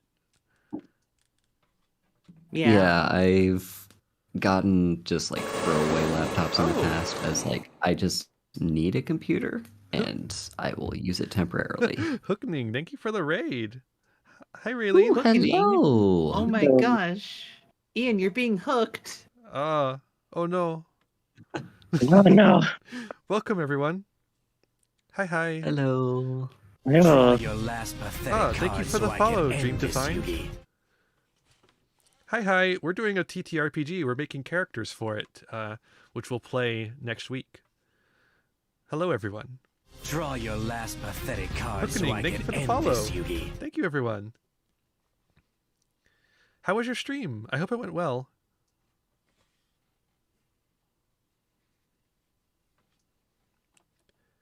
This'll be fun. Why not? Here's a question. Mm-hmm. Since I've taken the hindrance of needing glasses, would I have to buy glasses right now, or would I just come with the glasses? Trying to see. I don't see glasses. Yeah, I don't see it either. So I guess you just get them. Cool. What would the weight be? Or are we worrying about weight? We're not worrying about weight. Like I said, we're all in hammer space. All right, cool. Do I need to buy clothes? Or I is it mean, just you don't assume need that I have clothing. clothes? I don't think clothing in general is on here. It's down towards the very Oh, bottom right of the there. list for So ammunition. that's for like well, I guess the normal clothing. Don't worry about that. I don't. Okay.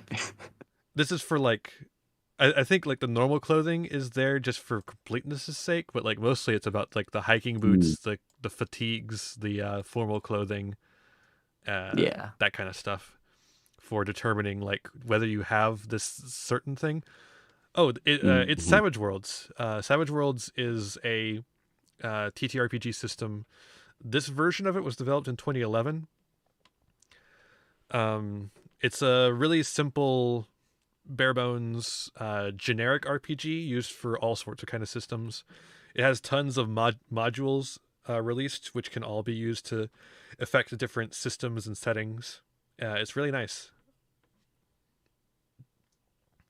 I want your guys' opinion. So, since my character's gonna be wearing glasses, and with the hindrance, I have a 50% chance of when I'm being wounded to lose my glasses. So, actually, first question. I guess the first question I want to ask you, Ian, when I lose my glasses, how is that gonna work?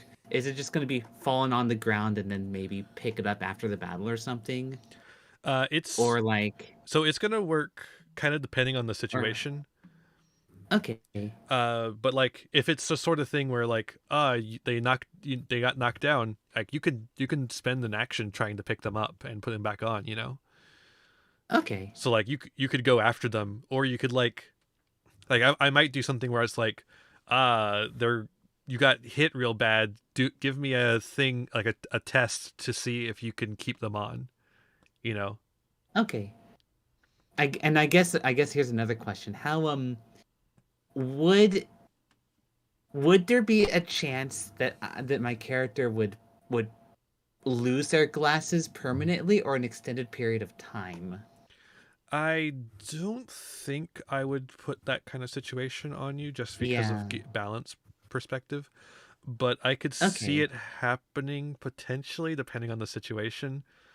But Okay. only like in a dire situation, or if you like barter them away.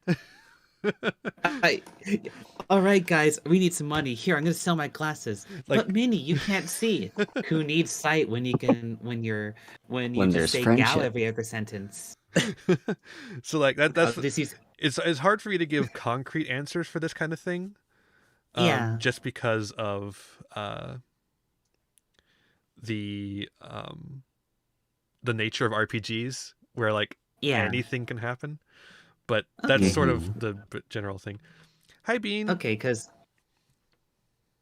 like I bring up this interesting thing too regarding the nerd strap, where if I have that on my glasses, I will not lose them when I get hit or something. Mm-hmm. So I'm thinking, what would be more fun? I get a chance to lose my glasses, or I keep them on and I have my glasses taken off for whatever situational thing happening. I want your guys' opinion. I like the idea of not having the nerd strap so I can just I don't know, what do you guys think? Mm, You know what? I'm going for it. I No don't nerd strap. Or really just have a glasses strong as is. opinion. All right. Glasses as is. If I get hit, I have a chance to lose my glasses. You're like Mhm. Velma. Yeah. Exactly. Yeah. My glasses. I can't be cute. I mean, I can't see without my glasses. And you're just crawling around on the ground mid-fight. I love the thought of this, to be honest. Yeah. Okay. All right. Now for actual like gear. It's actually funny that Minra has bad eyesight because my character has bad hearing. I'm I just old. figured just like not just being old, just like casting spells and explosions. Eventually you get like tinnitus and Oh, hard to that's hear good. stuff. That's so good. Yeah. I love that.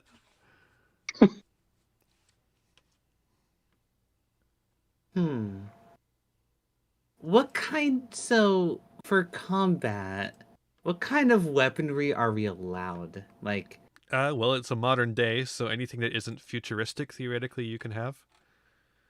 okay, Sort of so in depends on how theory, you see your character. if I really wanted to, I could grab a katana. Yeah. Although you don't have enough money for it, but still. Yeah. How much do we You have? could sell your 500? glasses for it. Some great glasses.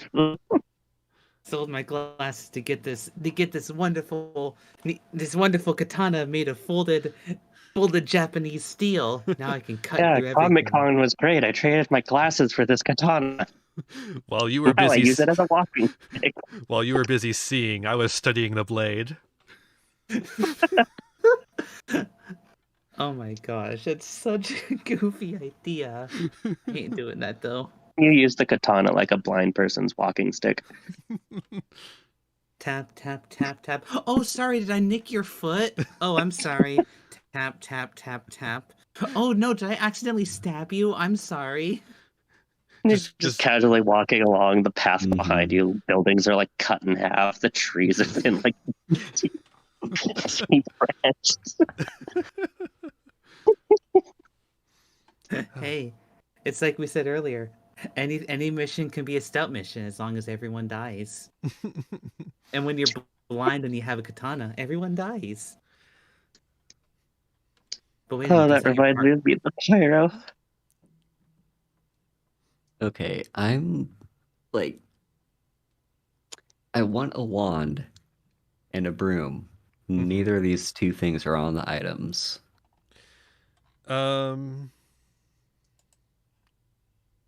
Let me check the fantasy And there's companion. basically nothing else here that I want to spend money on. I have a flashlight and a blanket. That sounds like horror to me, yeah. It's better than what I bought. If there were plushies, I would buy those too.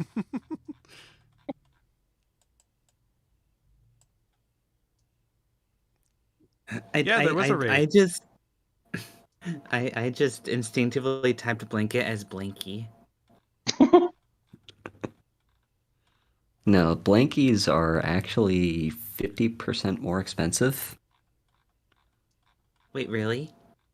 Yeah, because they Thank you, provide Morphe. emotional support. That's true. Yes. Having Here, a I will blankie be- with you when you are suffering a debuff, you get a bonus against that debuff. I'm just gonna actually call this blanky. I'm just gonna call it blanky. It's like, oh no, I'm in the middle of a battle. Oh no, I've been debuffed. Here, hold, let me grab my blankie and cuddle it. Again, where are Much those better. brass knuckles? I like the idea of having the brass knuckles. All I have is armor and a chainsaw. Oh, nice. They only cost 20. Ooh, but do I take the switchblade instead? Nah, I think I go for the Yeah. switchblade. This is interesting. Okay. I'm probably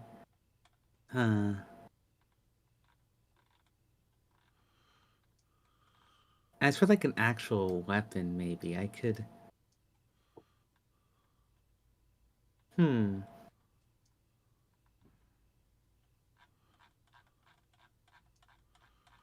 Strength plus. I don't have anything in strength, do I? Not really. Well, I have a 1.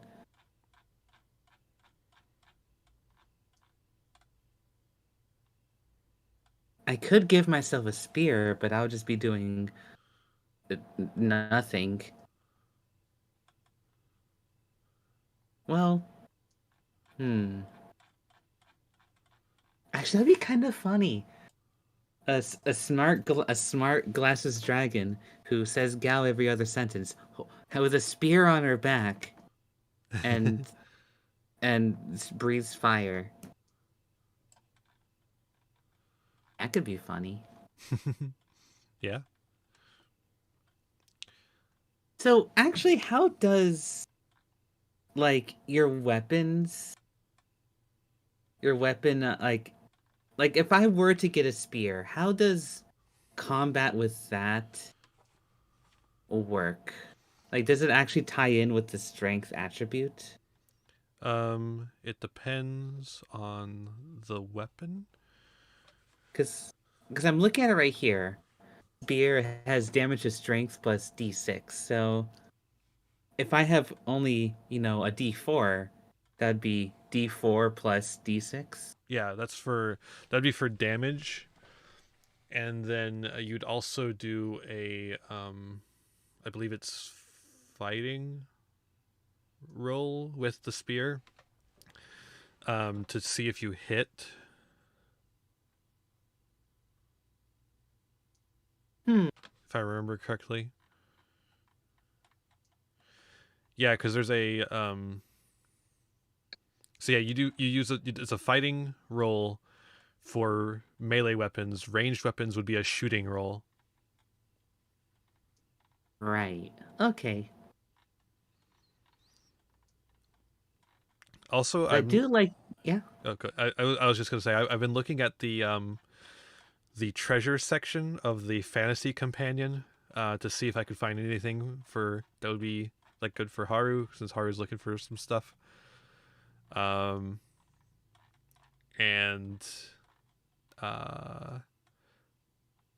the cheapest one they have costs 4,500. Hmm. It seems that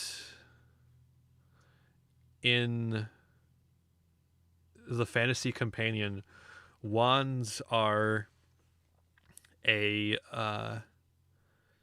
like a conduit for a specific spell. Yeah.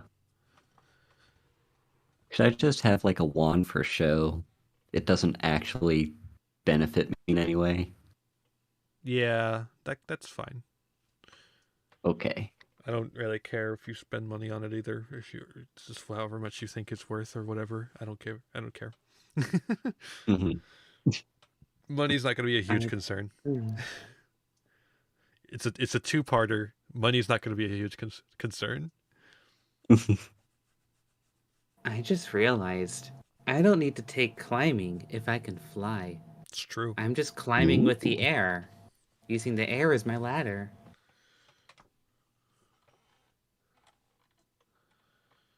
Oh my gosh, that's ingenious. Yeah, in the fantasy companion, it looks like staffs or staves and wands are just used as conduits for a specific spell that's like imbued in that item. Interesting. Yeah. Which is not helpful to us currently.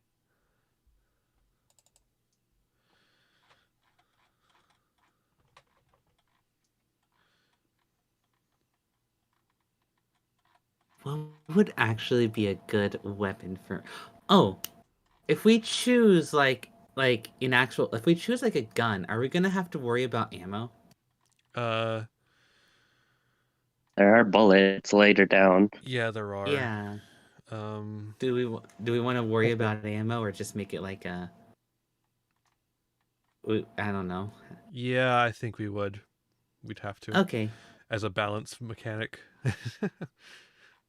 Or else we're just gonna be like, all right, I'm getting a rocket launcher. Yeah, And just exactly. infinite rocket launcher.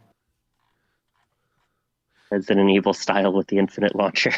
Because like if we're having like every weapon available, basically, like there's got to be some sort of balance for the firearms over everything else. Yeah. Okay. That sounds good.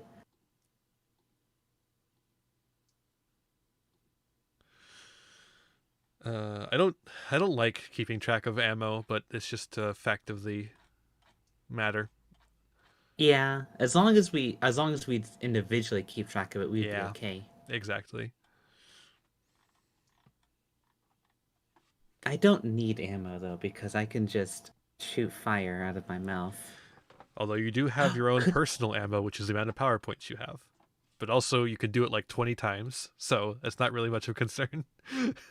So actually, how do you regenerate power points over time? I believe you regenerate how do power they- points when you rest. I'm looking that up right now, actually. Looking up Okay. the specific rules for that. Because I've actually never played a game where we used powers in the specific way that it actually calls to use powers. Okay. So I usually fudge it.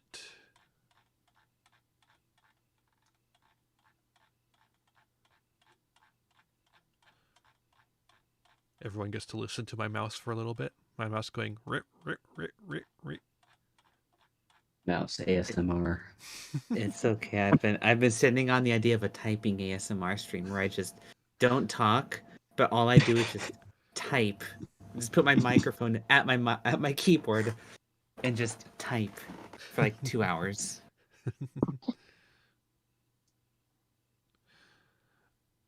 Oh, and by the way, this is just like a little thing that doesn't really matter, but when you begin a game, every player starts with 3 bennies. Mm-hmm. Bennies can be awarded to you for overcoming major obstacles or great role playing, so you can get additional ones that way. But you get 3 to start off with, and basically what bennies do is they allow you to re-roll. Oh. Benny and the Jets. So basically, you get 3 re-rolls throughout the entire game, unless I give you another benny.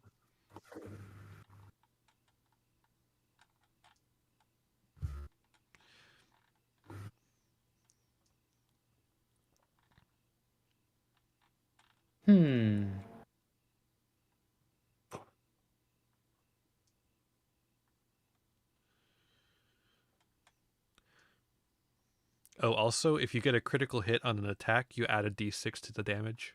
That's just a little thing. Mm-hmm. I could also have a cell phone. Could. It'd probably be more magically inclined than a normal cell phone, but so it would probably only connect you to other Halloween creatures. It's For the the Crystal most Ball part. Network.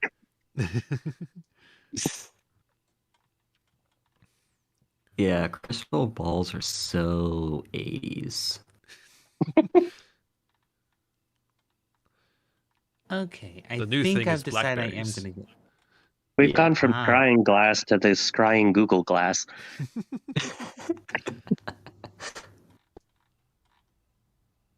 Alright, I think I've decided I'm gonna carry a spear around as I kind of like a backup weapon.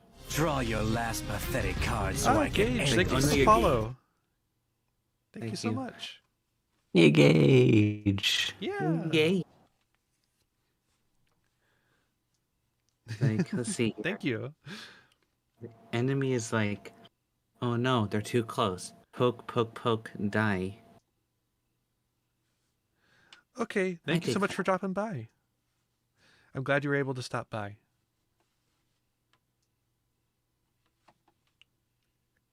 Martine.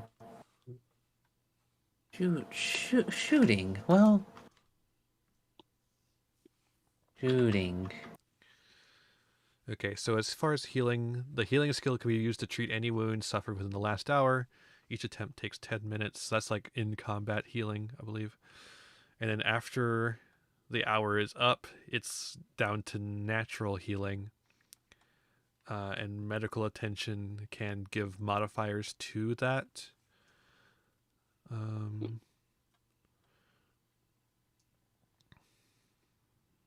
And that's based on vigor rolls. Natural healing. And then as for powers, where is the stuff?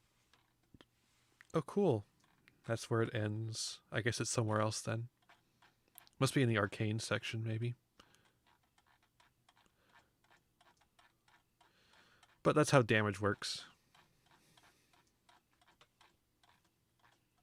It's pretty simple, really. I feel like I say that a lot, but I really like how just bare bones this system is. Yeah. Mm-hmm. I feel okay. It's So so much I easier to bring, understand. it really is. I bring an interesting question regarding like, attributes and stuff. Hmm. So you're you have under the skills. What's skills like? Let's just say like I have 4 smart, and my repair is at 3, Mhm. right? If I lower my smart to 2, can repair still be 3? So Because the only way to lower the smarts would be to take away a point from it. oh, I So mean, you'd have to yeah. rebalance everything. Yeah. I mean, that's how I was thinking. Like, if I were to, let's just say, remove like 2 smarts, so I can get, what if I subtract 2 from smarts, so I can get 2 smarts and allocate them somewhere? Can repair still be at 3? Because repair is a smart skill, It can still and be at 3 as long as you pay an additional point for it, because it'll need to be because yeah, the yeah. So it can be above the skill, but it takes 2 skill okay, points for every point above the trait or attribute rather that it okay, is. Hi Ellie. yeah. Hello, Ellie. It's Ellie the pancake. Hi, Ellie. Hello. We're just creating characters for next week.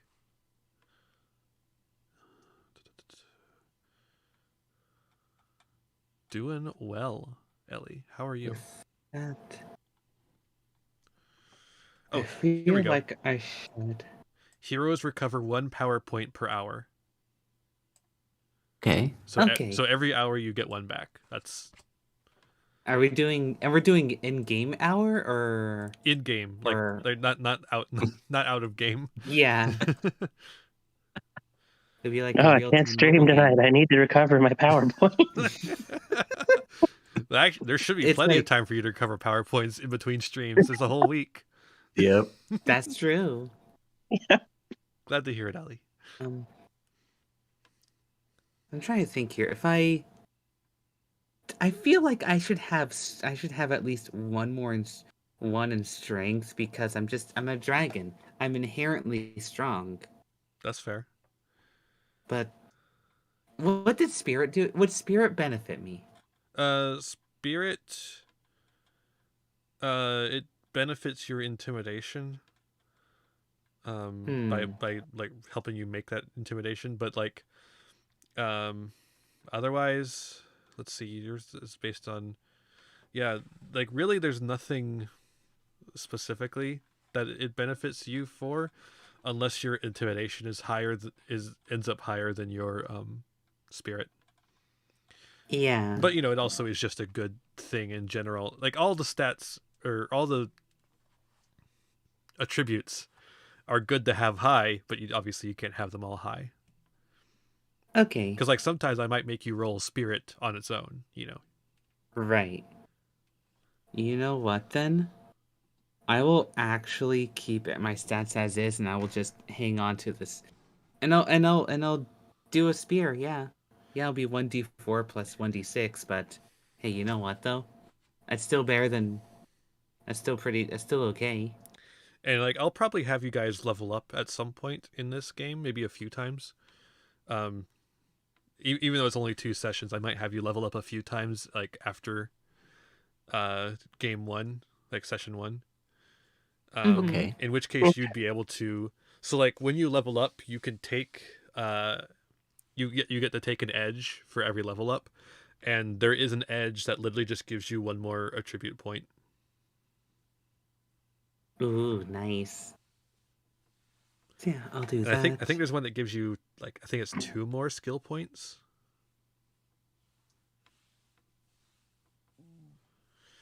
But yeah, Alright. that's basically how leveling up works. It's really simple. Do that, and now let's get my really start working on my equipment. As for everything else, I think that's pretty much everything as far as character creation goes. Okay. And as for playing the game, Basically, you just follow what's on your character sheet. Like, Mm-hmm. there's a few extra rules, like what I've just been telling you, like with the healing, combat. There is an additional, like, how shaken works, how damage works, because if you're looking at the character sheet, you'll see that you have 3 wounds, and then you reach incapacitated, and then you have 2 more wounds. And it's like, oh, that's not very much. Well, it's because it's the way the system works. Um,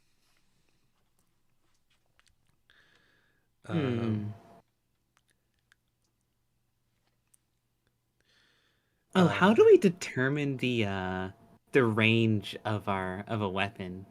every weapon has range, like, next to it.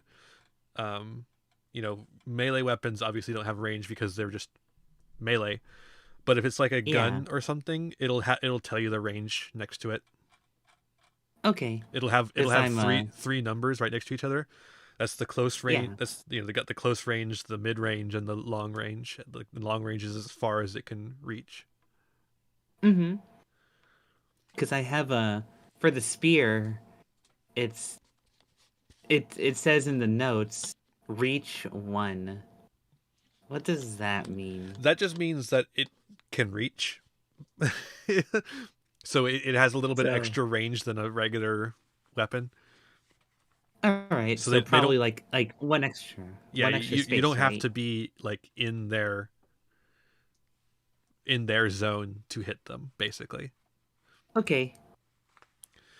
But yeah, like I said, everything about playing it will just be running through what you have on your sheet, except for when it comes to damage and healing, pretty much.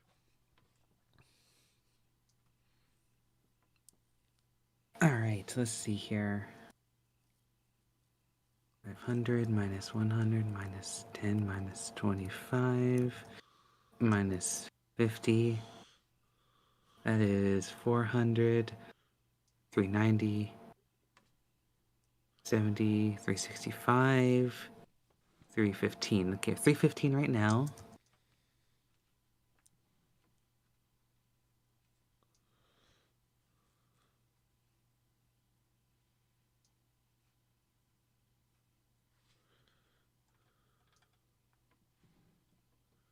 I think that's my character build. Heck yeah. Yeah, mine looks good. Nice.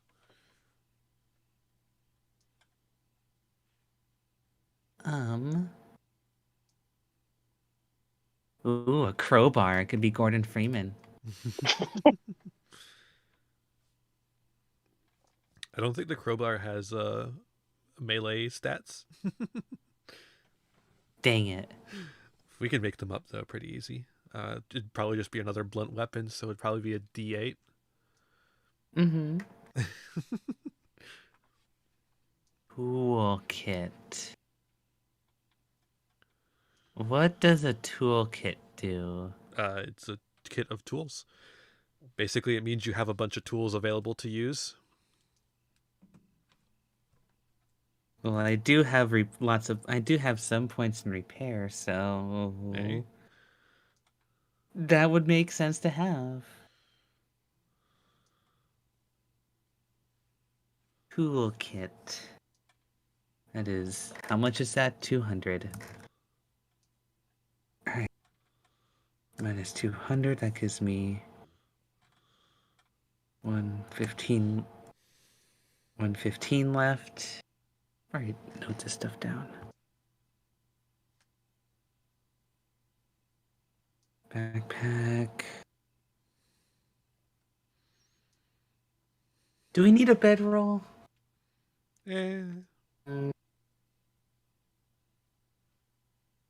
Unless I feel like sharing someone else's bedroll. Wait.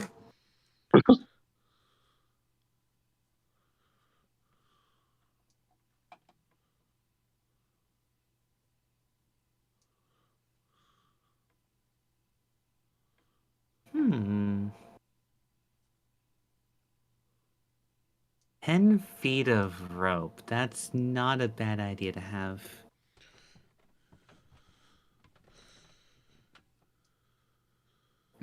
See here.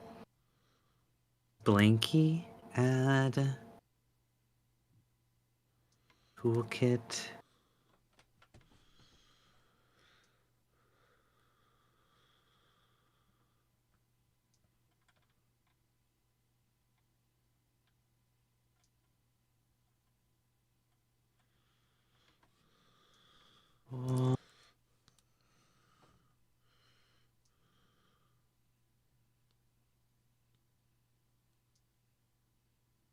And then, oh yes, rope.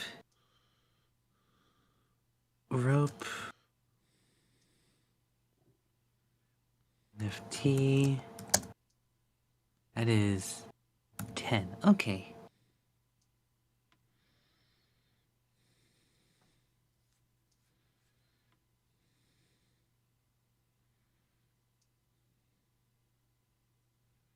That gives me minus 10 equals 105. All right.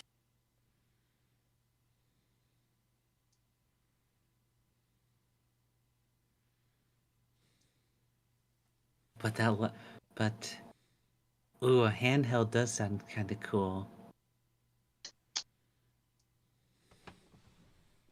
Cell phone.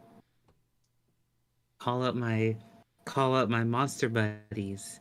Hey, I you want to have a go on an cell phone adventure? too. You'd be able to text me. Give me your digits. Let's text later. Let's trade numbers. Hey babe, I lost my number. Could I use yours instead?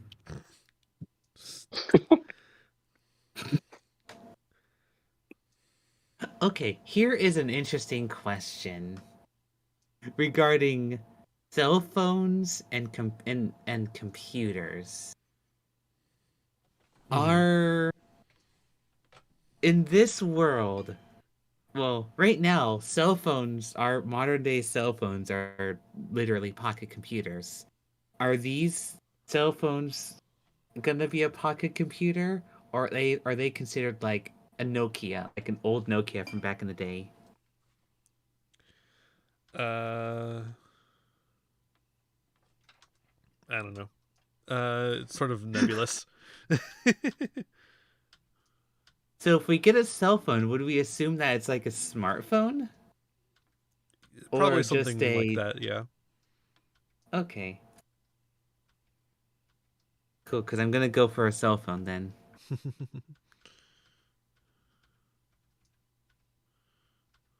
And gives me $5 more to spend. Oh boy, $5. I can't. I gotta. Or wait, no, 5 candy corns. I better not spend this all in one place. Look, an umbrella.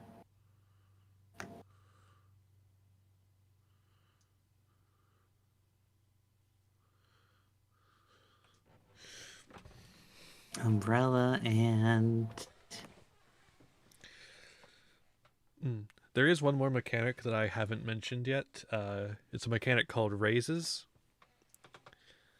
Ooh. A raise is just how much over the thing that you were supposed to hit, over the number you were supposed to hit, you hit. So if you manage to succeed a thing, you can also like over succeed it. And the raises can have effects. Like they give you, if you get raises on an attack roll, you get extra damage. If you get raises on on damage, it matters for whether you do wounds.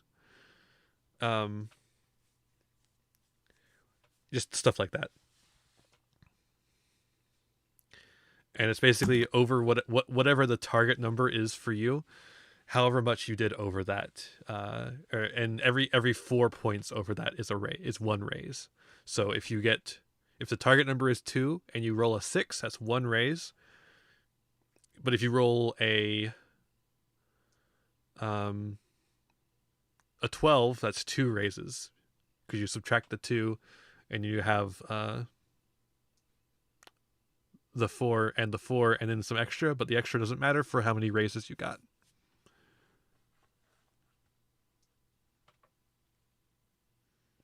So yeah, that's raises. They're only really relevant in combat, or if you are doing certain spells. I'm not sure if any of you took any of the ones that matter for spells. There's also like a wizard. There's some sort of arcane thing that I think has to do with raises as well, but I don't remember exactly. But that's how raises work, if it matters. Okay. Hi, Alpha. Okay. I might make a quick reference sheet for stuff that's like not on the character sheet. In fact, I probably will. I'll just make a Google Doc that has a quick reference guide for raises, damage, and healing and PowerPoint stuff. Makes sense. Because I think that's pretty much everything that wouldn't be just on your character sheet, like with what you have.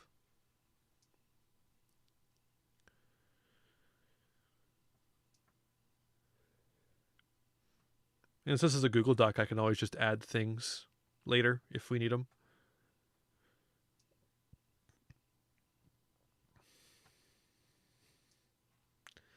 So, where are we all at? I am finishing up my gear and currently typing out the attack related stuff into my app here. Nice. Haru? Just organizing my sheet a little bit. Nice. And Haru? I think I'm done. Perfect. Everything is filled out on the character sheet. All right. Yeah. Awesome. And then after that, after everyone's done, we can, you can ask me any questions you need about the game or about the setting and world. One thing I like about, RPGs is the fact that players have an impact on the world. So I do like to have input from you about what you want to see and like things that you think should be in the world and stuff like that, and world building. So we can do that, and then we can call it.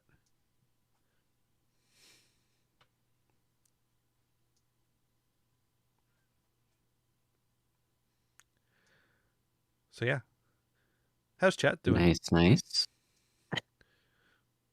While we wait for Minra to finish, how is chat doing? What's up, chat?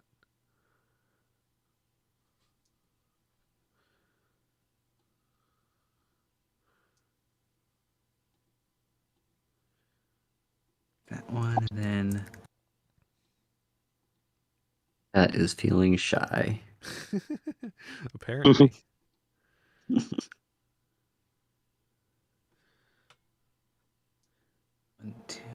two.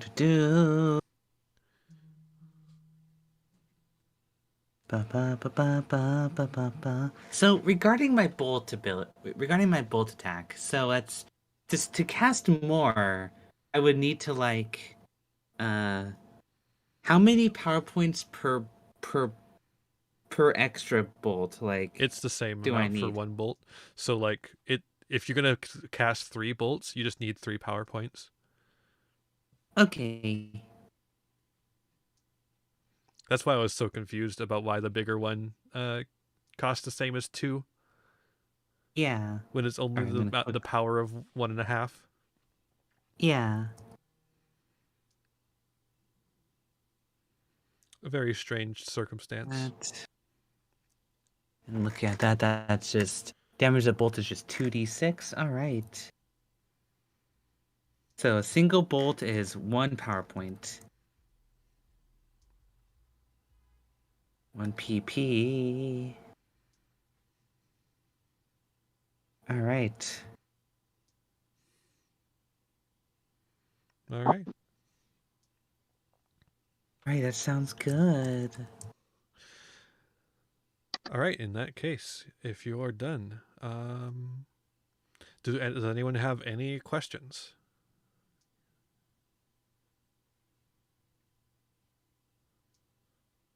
I don't think so. None for me.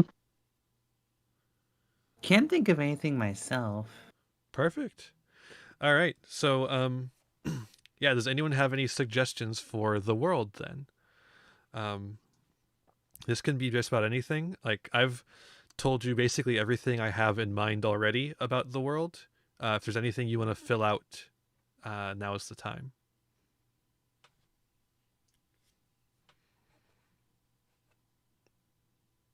I guess just for clarification, like the way I'm picturing this, it's like we're all from a world of Halloween creatures, Hmm.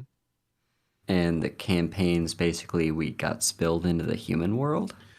So the campaign is that you become aware of someone trying to end Halloween, and so you're Mhm. having to go into the human world to stop them. Ah, okay.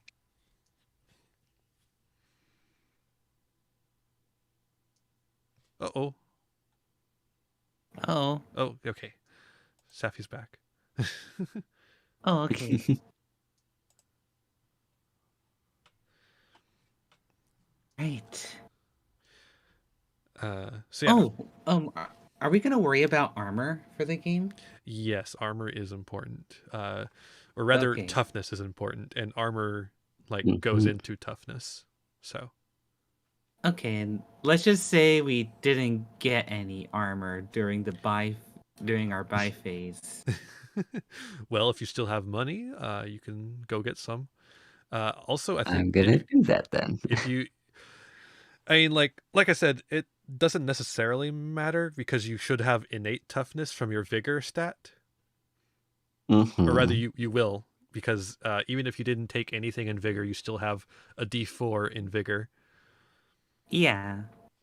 And that means you do have a toughness of 2, if I remember correctly. Okay. I need to check the derived stats real quick, though. But toughness is basically your target number. So if someone rolls above your target number, that means they successfully did damage to you. Parry Ah. is the stat for if they can hit you. Toughness is the stat for if they do damage. Okay. Derive stats. Show me the derived stats. Okay, derived stats. So yeah, there's I guess I didn't mention the derived stats. There's 4 derived stats. Number 1 is charisma. It's based on your edges and hindrances. You all basically know what your charisma stat is already based on what hindrances and edges you took. Mhm. Pace is 6. Unless you have something that specifically changes that, your pace is 6, which means 6 feet. Oh, thank you, Ellie. Parry is 2 plus half your fighting. And when it says half your fighting, what it means is like if your fighting is a D6, half of your fighting is 3. So like it's literally the number on your die when it means Mm-hmm. half. And then plus any bonuses you get for shields or certain weapons. So certain weapons and shields have bonuses to parry, and those will apply to your parry stat. And then there's toughness. Toughness is 2 plus half your hero's vigor. Okay, so in that case, if you didn't put anything into vigor, your toughness is actually 4, and then you add Okay. armor onto that. Okay. So I'm thinking here as well. I just realized I originally bought myself a backpack, but I just realized we're not really worrying about, are we going to worry about like weight or carry limits? No, we're not really. Like I said, we're gonna deal in hammer space. All right, so we're just gonna. I don't need a backpack then by that logic. Yeah, I think So it I'm just makes more gonna sense for use. you to not have a backpack anyways as a dragon. Yeah, I mean it'd be kind of cute just walking around with a cute backpack, but nah, we'll just. I'll just replace that with leather armor then, so I have that +1 to defense, All right. and that's like 50. It's already 50 bucks, so I'm just gonna Totally. arm. So how is it we calculate parry again? Parry is 2 plus half of your fighting stat. If you don't have any fighting stat, it's just 2.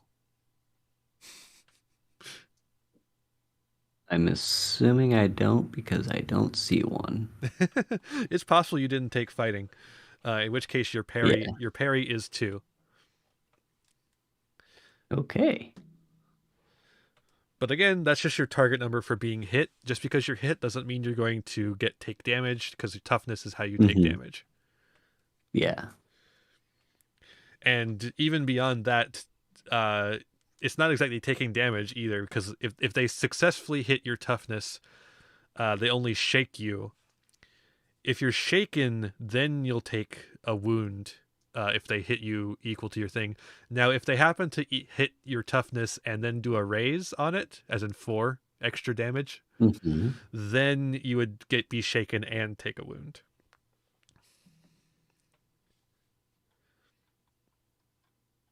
And that's how damage works. It feels like a slightly more complicated system than D&D, but that's because it's more like parts to it. Yeah, Like this D&D, is everything is just boiled down into AC. this is with the part whether or I not you don't get like hit. about Savage Worlds mechanically is the wound system. Because there's only 3 wounds, they have to do all this weird stuff to make it so that you don't die instantly. Yeah.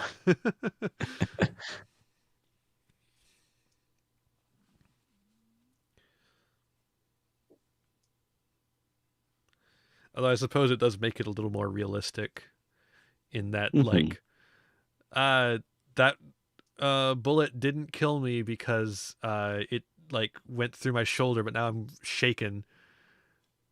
Yeah. Or like the reason I didn't die from that bullet is not because it didn't do enough hit points, which like what's a hit point? It's because it it hit my armor. Hi, Usagi. Hey, Kaede. Oh, it's Kaede. Hiya. Hi, Kaede. How are you doing? So, okay. I'm looking at the character sheet right now, and what is pace? Pace Or pace did is I 6 just feet. miss that earlier? 6 feet. Okay. And Because unless you took something to increase your pace, I don't know if you did.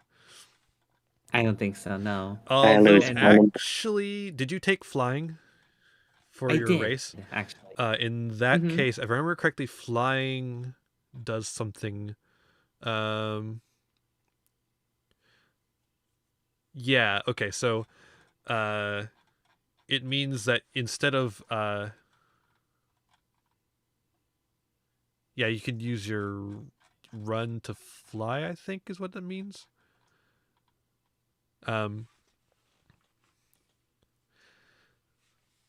So any person who has human walking speed can walk 6 feet in one turn. That's why Okay. pace is 6. You can also run and get an additional D6. Thanks, Kaede. And then let's see. There's more details about the flying racial ability and on page 131. So let me go check that out. 130, 128, bestiary 131. All right, flight.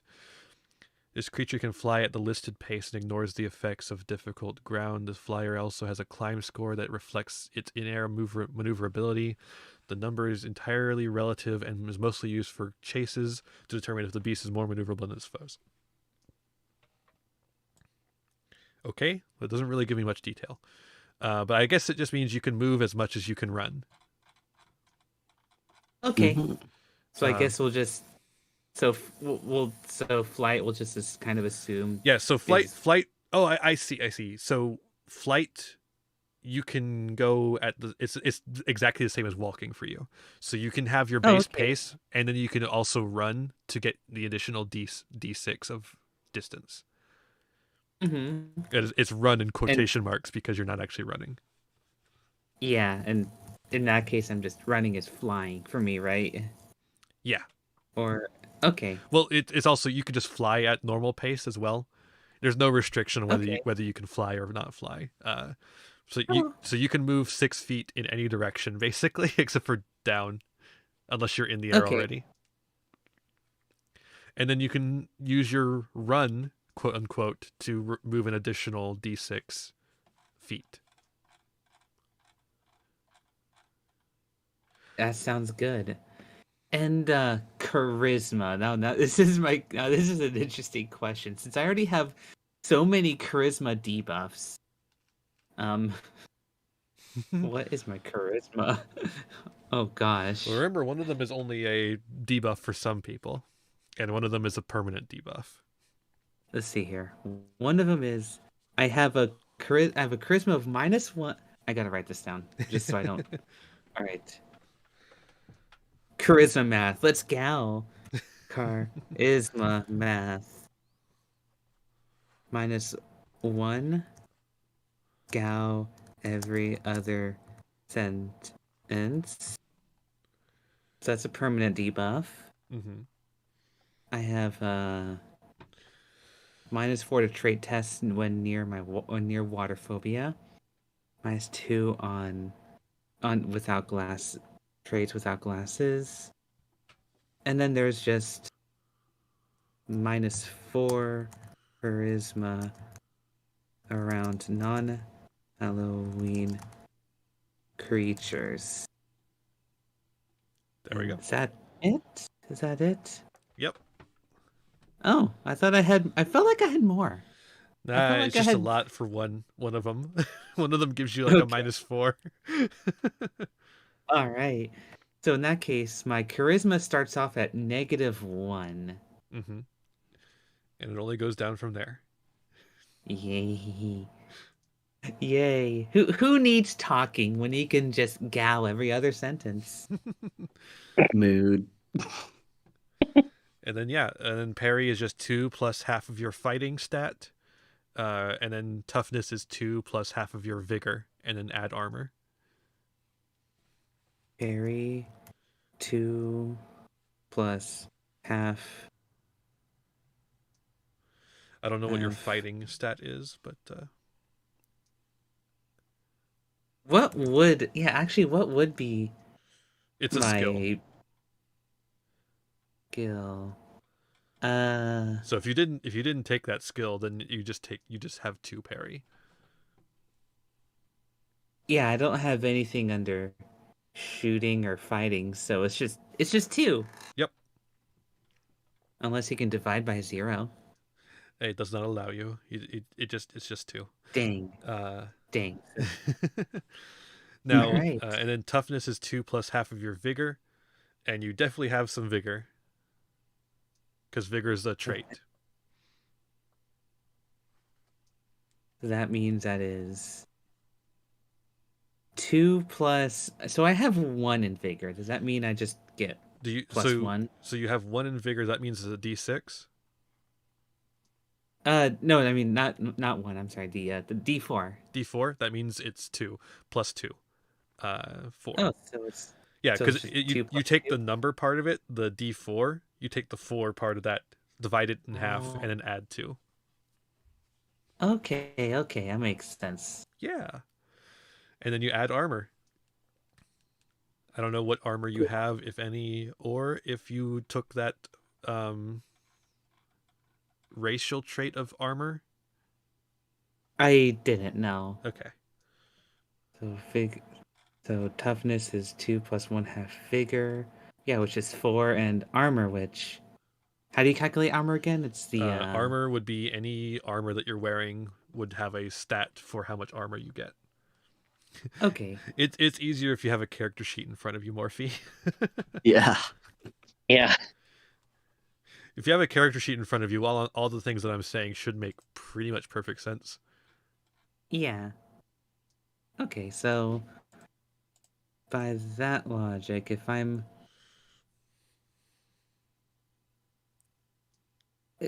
have it as correct as I thought, leather armor gives me 1, Mm-hmm. and I don't think you have any other armor. yeah, no, I don't think In so. that case, you have a toughness of 5. All right, that sounds a toughness of 5. Yep. All right. Because you got you have a D4, you divide that by 2, you add 2, and then you add 1 for your armor, and that's 5. All right. All right. And that's all the derived stats. So, that everyone's all done. Yeah. Mm-hmm. Like I said, any more things you want to add to the story or world? Any ideas people have before we call it?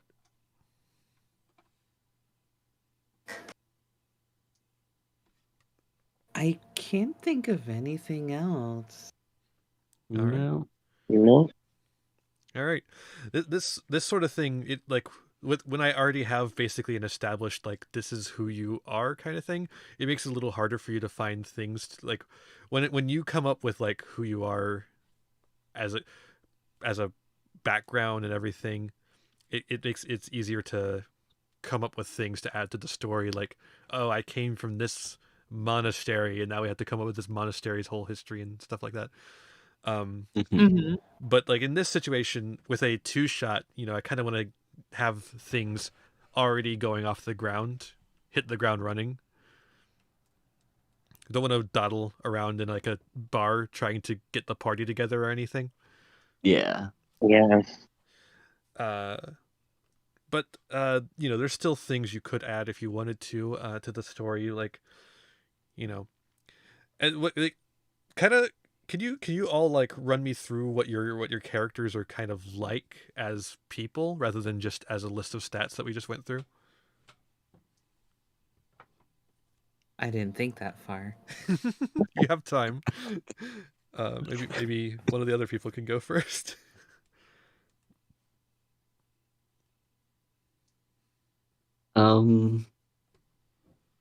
So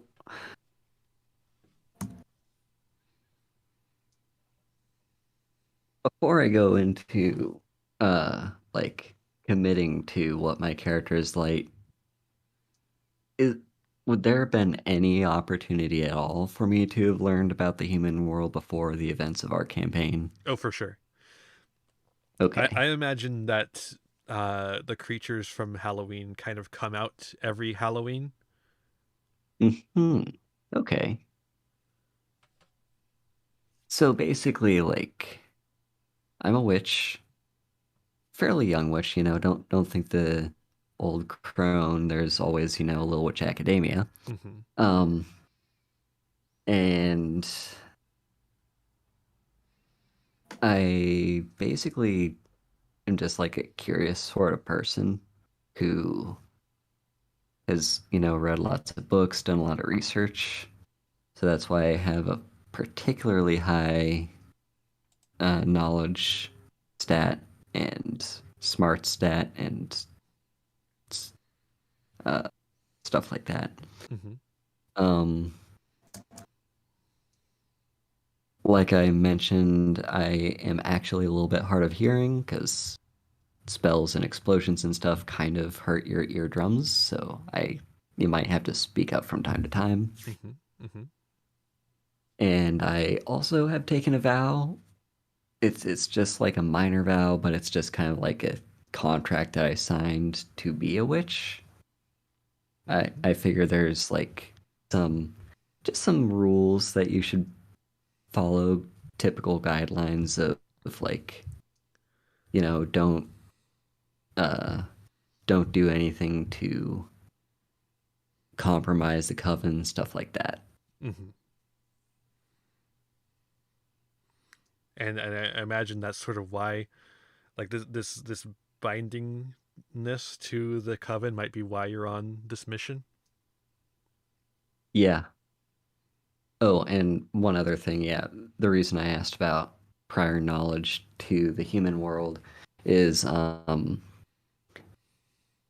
so I was thinking like it would kind of make sense for the common knowledge stat to be relative to human stuff. Mm. You can tell me if I'm wrong about that. But basically, I also took some common knowledge, but not too much. Just like I have that on 4. Okay, that sounds fine to me. Yeah, because like I'm familiar with it. I know what a cell phone is.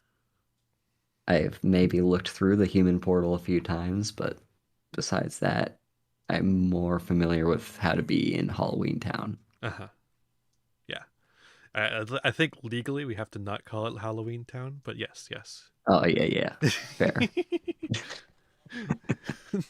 Halloween Village. Yeah. Spoopy Town. In our town Yeah, of that's just a legally rundown on my distinct. character. Yeah. It's ye olde Halloweeny town with an E. All right, Safi, how about you? I don't really have much. They're just like an old reaper that doesn't really understand much because they're so old. That's fair. That's why I'm elderly and clueless.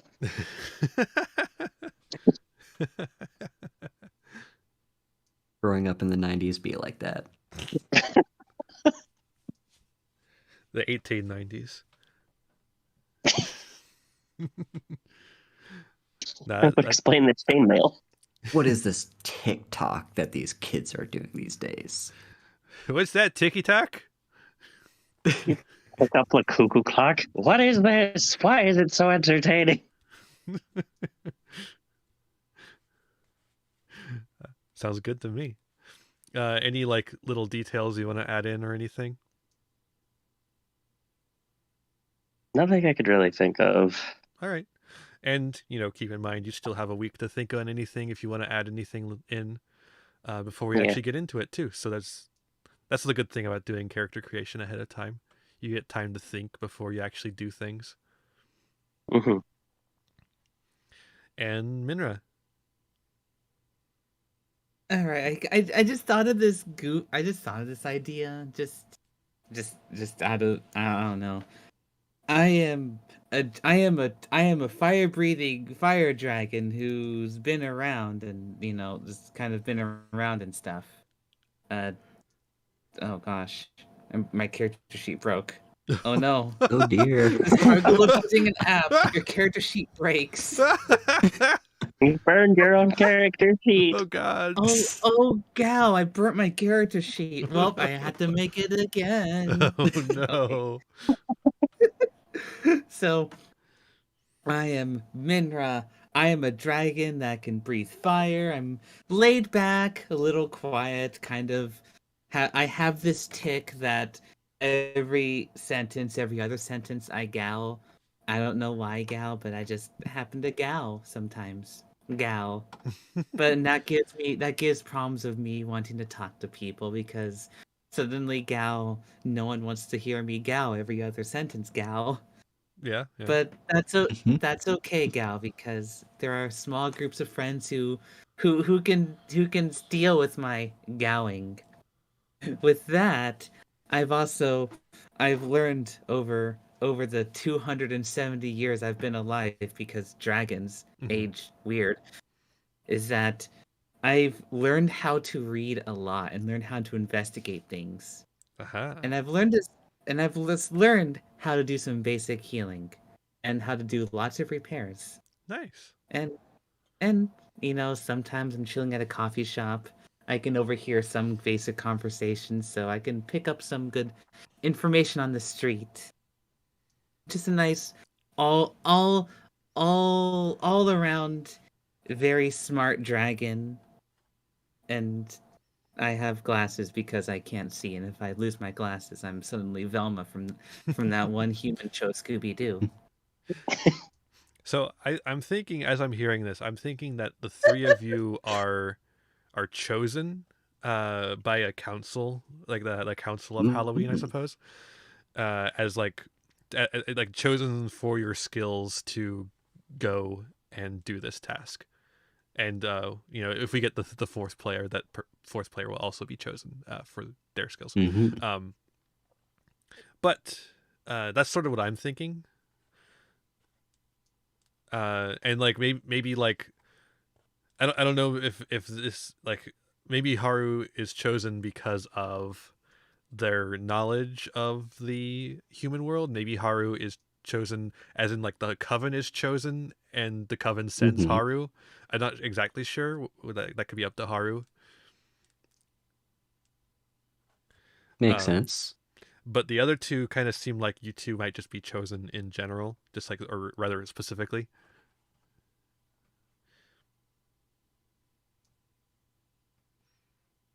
You seem like you have a decent head on your shoulders.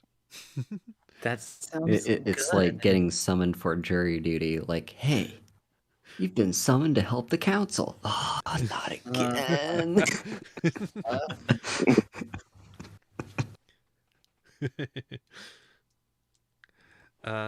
Yeah, I think this is pretty solid. I'll start solidifying ideas for the campaign then.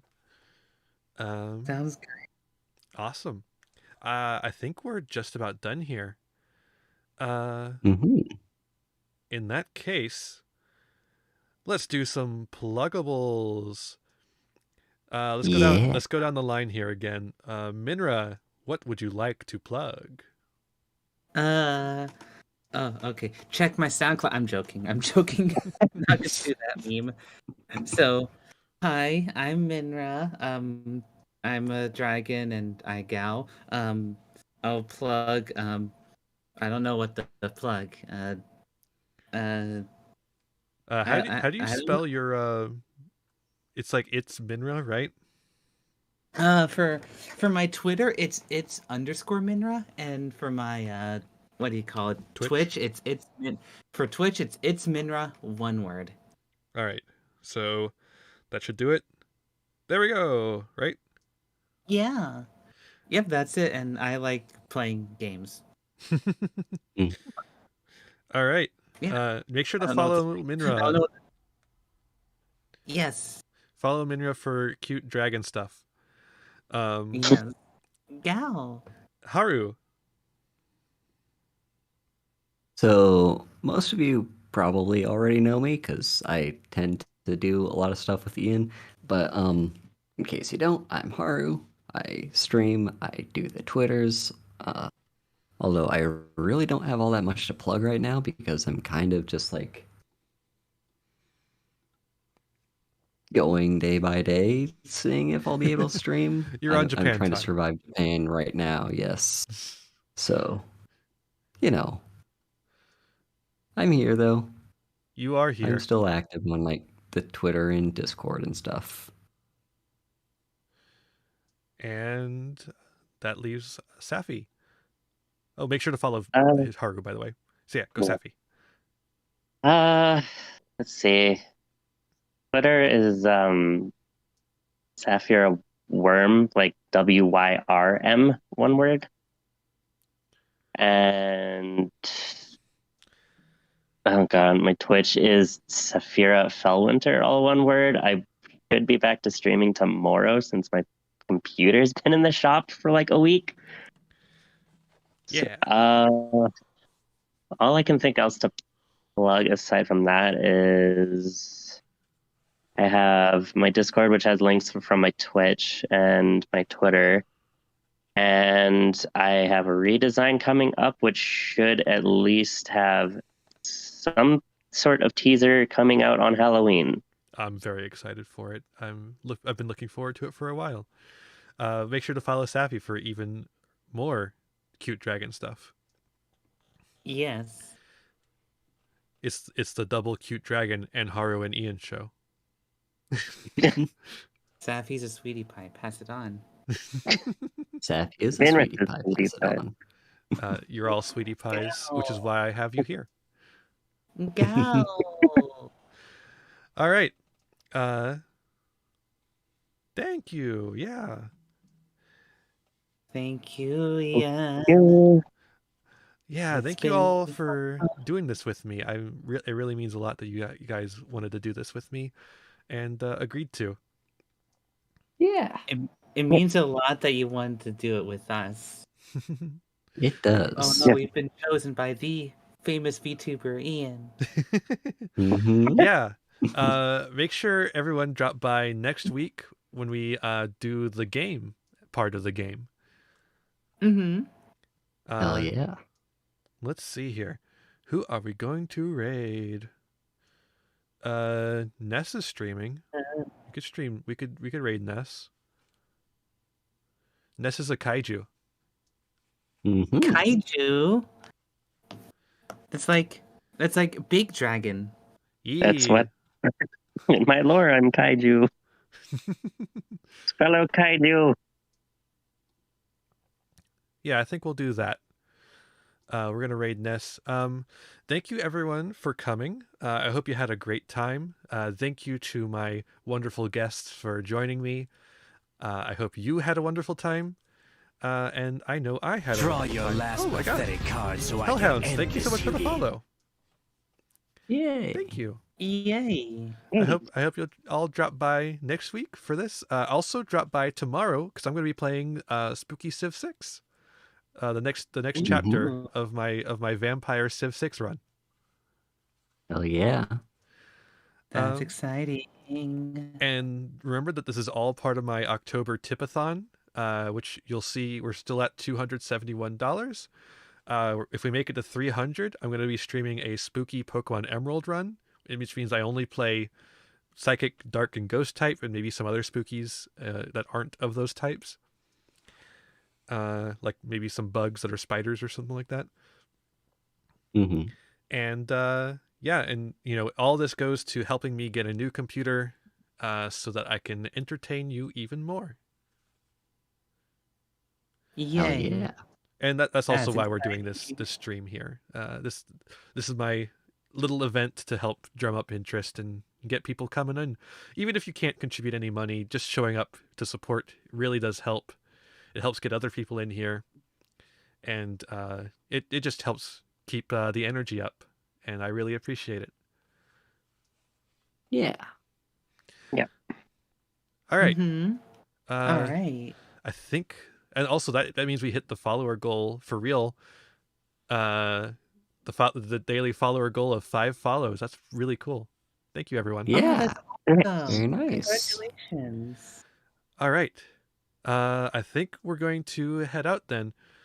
Thank you once again, everyone, for coming. Make sure you have a good night. Make sure you're kind to yourself, you're kind to others, and have a wonderful rest of your evening. Bye, everyone. Bye-bye. Bye. Bye. Let's go.